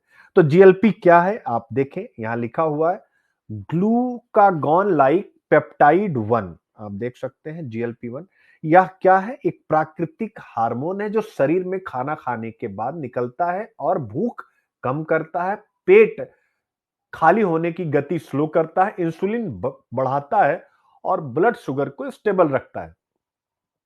इसी मैकेनिज्म की नकल या मिमिक्री करती है GLP-1 ड्रग मेरे प्यारे बच्चों। यानी दवा आपका मतलब आपको जो नेचुरल भूख लगती है तो उस भूख लगने की स्थिति को कम कर देगी, यानी भूख रोकने वाला इस जो हार्मोन होगा वो आपके शरीर में स्ट्रांग कर देगा। तो बहुत सी दवाएं हैं मेरे प्यारे बच्चों, जिनका नाम आप यहां पर आप देख सकते हैं 1 2 3, इनको आप याद कर लीजिएगा, ठीक है ना। यही दवाएं हैं, क्लियर है। जिसमें से पहला है सीमा ग्लूटाइड है, फिर इसके बाद लायरा ग्लूटाइड है, फिर इस प्रकार की बहुत सारी दवाएं, 3 दवाएं हैं मेरे प्यारे बच्चों। और ये दवाएं भारत में उपलब्ध हैं, लेकिन डॉक्टर के प्रेस्क्रिप्शन पर ही मिलेंगी, ये आपको ध्यान रखना है। अब इंपॉर्टेंट, इसको प्रीलिम्स के लिए याद रखिएगा, ठीक है ना। फिर आता है यहां पर कि WHO ने इसको रिकमेंड क्यों किया, क्योंकि ये दवाएं साइंटिफिकली इफेक्टिव हैं। मरीजों के वेट में 10 से 15 केजी तक कमी देखी गई है। हो सकता है अगर आज मेरा डॉक्टर मेरे लिए वो दवा रिकमेंड करे तो मैं भी आपको 10 किलो कम होता हुआ देखूं। मेरी हार्दिक इच्छा है कि मैं 10 किलो कम हूं, चूंकि बेटा कोई भी कपड़ा, मैं कपड़ों का शौकीन हूं, लेकिन कपड़ा पहनने पर पेट में अब आ रहा है, और अगर मेरा पेट पहले से निकला होता तो शायद मुझे फर्क ना पड़ता, लेकिन 1 साल 1.5 साल पहले तक पेट की स्थिति बिल्कुल सपाट थी, तो हल्का सा आया, बहुत ज्यादा नहीं, लेकिन वो मुझे कपड़ा पहनने नहीं दे रहा है, तो मुझे तकलीफ है इस बात का। मोटापा अब एक ग्लोबल हेल्थ क्राइसिस है, इसलिए भी अनुमति मिली है। मोटापा से बहुत सारी क्रोनिक डिजीज होती हैं, इसलिए भी इसकी अनुमति मिली है। आप देख सकते हैं, क्लियर है। लेकिन केवल दवा काफी नहीं है, उसके साथ होना चाहिए बैलेंस डाइट, फिजिकली एक्टिविटी और behaviour change therapy. Pregnant women को नहीं देना चाहिए, और दवा छोड़ने पर वजन वापस आ सकता है, इसलिए आपको कंटिन्यूअस मॉनिटरिंग करनी है। हर देश में इसकी समान पहुंच जरूरी है। इसे गेम चेंजर कहा जा रहा है। क्यों? क्योंकि यह भूख को कम कर देती है, यानी खाने की जो क्रेविंग होती 50 से 60% कम कर देती है। इमोशनल ईटिंग कम होती है, यानी आप गुस्से में होते हैं, तनाव में होते हैं तो भी खाते हैं, जिसे स्ट्रेस ईटिंग बोलते हैं। और जब आप पार्टी वार्टी करते हैं तो भी बहुत खाते हैं इमोशनल, कि आज तो दोस्त की पार्टी है। इमोशनल ईटिंग कम होती है। जो लोग स्ट्रेस में एक्स्ट्रा खाना खाते हैं उनको बहुत फायदा होता है। वेट साइंटिफिकली कम होता है, यानी मसल लॉस नहीं होता है। जैसे आप देखते कुछ लोग ने पतला होकर के पूरा हाथ वाथ वो खराब कर लेते हैं, तो फैट लॉस ही केवल होता है। डायबिटीज अगर किसी को है वो भी कंट्रोल होता है। ठीक है, तो ये आपको याद रखना, प्रीलिम्स के लिए इसको बहुत अच्छे से पढ़ लेना है। यहां पर क्वेश्चन भी बना दिए गए हैं GLP-1 पर, आप देख सकते हैं। तो हम लोग पूरी निगाह रखें, और सोचिए आज ही मैंने अपॉइंटमेंट भी ले लिया कि भाई आज मुझे डॉक्टर से मिलने भी जाना है। तो इसीलिए कहा जाता है कोई भी चीज आपको अच्छी लगे आपको ट्राई करना चाहिए। लेकिन हमारे यहाँ क्या है भैया, परेशानी हो जाते हैं। मोटापा पर 3 क्वेश्चन भी बने हुए हैं। ब्रिस्बेन में पिंक बॉल एसएस टेस्ट से पहले स्टीव स्मिथ नेट्स में आई ब्लैक्स क्यों पहन रहे हैं? आंखों के नीचे काला काला, तो ये बड़ा अच्छा है प्रीलिम्स के लिए मेरे प्यारे बच्चों, बहुत बढ़िया है। तो इसको भी आप प्रीलिम्स के लिए खूब अच्छे से पढ़ लें। यानी कैसे है मैं इसको बता देता हूं। आई ब्लैक यानी आंखों के नीचे काले चिपकने वाला पैच, ऐसे नहीं, जैसे समझिए आंखों के नीचे काजल लगा लेना। क्या कर लेना? आंखों के नीचे काजल लगा लेना। तो ये आप देखिएगा, बड़ा मजेदार है ये। स्टीव स्मिथ यानी ऑस्ट्रेलिया के प्लेयर हैं, वो पिंक बॉल यानी टेस्ट में पिंक बॉल से टेस्ट खेला जा रहा है, तो Steve Smith pink ball test से पहले आंखों के नीचे यानी एक चिपचिपा पदार्थ लगाते हैं काले रंग का, जिसे हम आई ब्लैक कहते हैं। अब प्रीलिम्स में इससे क्वेश्चन बन सकता है आई ब्लैक्स कैसे काम करते हैं, और पिंक बॉल में इसकी जरूरत ज्यादा क्यों पड़ती है मेरे प्यारे बच्चों। यानी आई ब्लैक क्या होते हैं? आई ब्लैक काले चिपकने वाले पैच होते हैं जो आंखों के नीचे लगाए जाते हैं। इनका काम है ग्लेयर को कम करना, स्किन रिफ्लेक्शन घटाना और कॉन्ट्रास्ट सेंसिटिविटी बढ़ाना, जिससे बॉल बहुत अच्छे से दिखाई देती है। ठीक है ना? पिंक बॉल बहुत ज्यादा शाइन करती है, बहुत ज्यादा चमकती है। क्यों? क्योंकि इस पर कुछ रिफ्लेक्टिव एलिमेंट लगे होते हैं। तो ऐसे में आंखों के नीचे अगर वो लगा लिया जाता है काले रंग का पूरा पैच, तो उसका चमकना कम हो जाता है। यही चीज है मेरे प्यारे बच्चों। तो फ्लड लाइट्स में यानी जो रात में पूरा कृत्रिम लाइट में मैच खेला जाता है, तो अ, इससे आपकी आंखों पर एक्स्ट्रा चमक नहीं बनती है। आई होप आप समझ सकते हैं, इसीलिए इसका उपयोग किया जा रहा है। तो इसको आप बहुत बढ़िया से करिए। प्रीलिम्स के लिए इसको मैंने बनाया हुआ है, सारी चीजें यहां पर लिखी हुई, इसको आप बढ़िया से पढ़ लेंगे। तो आप देख सकते हैं कोई भी एक प्रश्न ऐसा नहीं है जिसको मैं छोड़ रहा हूं, कोई भी टॉपिक नहीं है। तो आपसे भी बस उम्मीद यही करूंगा और रिक्वेस्ट ये करूंगा कि प्लीज आप सब मुझे प्रीलिम्स निकाल करके दें, जिससे मैं आपको प्रीलिम्स के साथ मेंस अपनी तरफ से गिफ्ट कर सकूं। और वो तभी हो पाएगा बच्चों जब ढेर सारे बच्चे प्रीलिम्स क्वालिफाई करेंगे। चूंकि कम बच्चे करेंगे तो मैं कुछ ना कर पाऊंगा। एक दो बच्चों में फिर पूरा, क्योंकि क्या ही बोलूं मैं। ठीक है, तो इसको जरूर एक बार आप पढ़िएगा। ठीक है, बहुत बढ़िया ढंग से। यानी इंग्लैंड और ऑस्ट्रेलिया के बीच में एसेज टेस्ट हो रहा है, यहां सब लिखा हुआ डिटेल। ऑस्ट्रेलिया के batting star Steve Smith notes में, मतलब जब वो प्रैक्टिस कर रहे थे नेट्स में, तो आई ब्लैक लगाकर बैटिंग करते दिखे, मीडिया की उन पर निगाह गई। तो आई ब्लैक यानी काला चिपकने वाला पैच, जो अगर आपने कभी खेल देखा हो अमेरिकन फुटबॉल या बेसबॉल में खिलाड़ी लगाते हैं, तो जब ऐसा उन्होंने लगाया यार, जो क्रिकेट में बहुत कम, बहुत पहले वेस्ट इंडीज के प्लेयर होते थे, शिव नारायण चंद्रपाल, उनका मुझे याद है। तो उसके बाद कभी किसी ने लगाया नहीं, तो अब से सबका ध्यान इनकी तरफ गया। लोगों के मन में सवाल उठा, क्रिकेट में इसकी क्या जरूरत है, खासकर पिंक बॉल में। और यहीं से हमारा टॉपिक शुरू होता है, आई ब्लैक्स। मेरे प्यारे बच्चों, आई ब्लैक्स क्या होते हैं? एक पतला काला चिपकने वाला स्टिकर होता है, आंखों के नीचे लगा लिया जाएगा, जो आंखों के नीचे लगाया जाता है। स्टिकर है, जैसे आपको चोट लग जाए तो स्टिकर लगाते हैं, बस समझिए कि खेलने के लिए काला स्टिकर लगा लिया जाता है। यह क्या करता है स्टिकर? ग्लेयर, यानी आपके चेहरे की, ग्लेयर मींस चमक, ये चेहरे की चमक को कम करता है और नीचे से आने वाली रोशनी को एब्जॉर्ब करता है और कंट्रास्ट सेंसिटिविटी बढ़ाता है। मूविंग ऑब्जेक्ट जो होते हैं, मूविंग ऑब्जेक्ट जैसे जब किसी ने बॉल किया, उसको साफ देखना आसान बन जाता है। तो बॉल साफ दिखती इसलिए लगाया जाता है, या कोई भी मूविंग ऑब्जेक्ट को साफ दिखाता है। बस यही लाइन आप पकड़िएगा, मूविंग ऑब्जेक्ट कोई सा भी हो सकता है कि ब्लैक पैच वाला ये उदाहरण है, या जो आई ब्लैक वाला है उसमें क्रिकेट का एग्जांपल ना देकर के कुछ और दे, तो मूविंग ऑब्जेक्ट याद रखिएगा। जैसे बॉल किसी ने फेंका, उसको देखना आसान बनाता है। क्यों? क्योंकि हमारा चेहरा खुद एक नेचुरल रिफ्लेक्टर है, लाइट को बाउंस करता है, और क्रिकेट में 1 सेकंड का भी ब्लर अगर हुआ तो आउट हो जाएगा, इसलिए वो इसका इस्तेमाल करता है। अब आता है कि पिंक बॉल का जिक्र आया क्रिकेट में, व्हाइट बॉल, पिंक बॉल। तो पिंक बॉल में इसकी जरूरत ज्यादा क्यों होती है इन कंपेयर टू अन्य बॉल?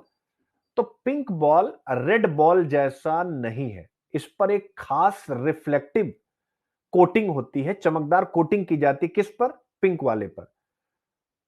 क्लियर बच्चों? क्यों की जाती है? जिससे अगर रात में आप टेस्ट मैच खेल रहे हैं कृत्रिम लाइट में, तो बॉल दिखाई दे, इसलिए ज्यादा चमक इसमें डाली जाती है। लेकिन इसके साथ एक समस्या भी है कि आपको दिखेगी तो, लेकिन यह अपने गाढ़े रंग के कारण लाइट को स्कैटर भी करती, छितराती भी है, और यही नुकसान करती है। यानी गेंद ज्यादा चमकती है, आंखों के सामने छोटे छोटे फ्लैशेस बनते हैं, बाल बैकग्राउंड में ब्लेंड हो जाती है, खासकर सूर्यास्त के 20 से 30 मिनट पहले, जिसे हम टुलाइट कहते हैं, उस समय में बॉल फेंकी जाएगी तो आपको दिखेगी ही नहीं, आप समझ सकते हैं। और अगर दिखी नहीं तो आप आउट हो जाएंगे। इसीलिए वो लोग लगाते हैं भैया उस समय जो सूर्यास्त के 20-30 मिनट में जो यह गतिविधि हो रही उससे हम बच सके। यानी ट्विलाइट पीरियड पिंक बॉल का सबसे खतरनाक समय होता है। सनसेट के बाद का 20 से 30 मिनट का समय डे नाइट टेस्ट में, उस समय नेचुरल लाइट कम हो चुकी होती है, फ्लड लाइट्स पूरी तरह आते नहीं है, यानी जो भी, और स्काई मिक्स्ड कलर का हो जाता है, पिंक बॉल बैकग्राउंड में घुल जाती है, आप समझ सकते हैं। और इस दौरान हमारे शरीर यानी हमारे गालों की चमक सिर्फ 5 से 10% भी बढ़ जाए तो बॉल की साइट लॉस्ट हो जाती है। और साइट लॉस का मतलब किसी ने गेंद फेंका, आपको बात दिखी नहीं, कट से लग गया और पीछे किसी ने कैच पकड़ लिया, इसीलिए वो इसको पहन रहे हैं। आई होप आप समझ गए। अब इसका पूरा विस्तार से कंटेंट प्रीलिम्स के क्वेश्चन के साथ आपके सामने है ही है, सब यहां दिया गया है, कोई कंजूसी मैं करता नहीं हूं। With reference to eye black used in professional sports consider the following statement. मजा आ गया? तो भैया आई ब्लैक पर जितने क्वेश्चन हो सकते हैं वो भी बना दिए गए, इससे बाहर यूपीएससी पूछेगा नहीं, मेरी गारंटी है। बाकी जो बच्चे बिहार और यूपी पीसीएस के मेंस की तैयारी कर रहे हैं, या किसी भी स्टेट पीसीएस के मेंस की तैयारी कर रहे हैं, one one WhatsApp based mentorship program मेरे साथ आप ज्वाइन कर सकते हैं। ये कॉन्टेक्ट नंबर है, आप जोड़ सकते हैं। बाकी प्रीलिम्साथॉन 2.0 7 दिसंबर से स्टार्ट होने जा रहा है। तो जो बच्चे पहले वाले में शामिल नहीं हुए तब इसमें शामिल हो जाएं। सीरियल से फिर से टेस्ट स्टार्ट हो रहे हैं और प्लस जो 27 वाले हैं आप सब जरूर आ जाइए, जिससे कि आप 2027 में जब प्रीलिम्स दें तो पहले से तैयार हो सकें। ये भी आपके लिए है। पूरा टाइम टेबल यहाँ पर दिया गया है। 7 दिसंबर से टेस्ट स्टार्ट हो रहा है, किस टाइम पर क्या क्या हो रहा है, सारी डिटेल यहाँ पर आप, हर एक टेस्ट की डिटेल यहाँ दी गई है, जिससे कोई कंफ्यूजन आपको ना हो। बाकी हमारे सारे प्लान है, कोर्सेस हैं, आप इसका हिस्सा बन सकते हैं। Thank you so much. बहुत बहुत प्यार और बहुत बहुत आशीर्वाद। खूब मेहनत कीजिए, लगे रहिए और एडमिशन के लिए अगर बातचीत करनी हो इन नंबर्स पर आप कॉल कर सकते हैं। थैंक यू सो मच बच्चों।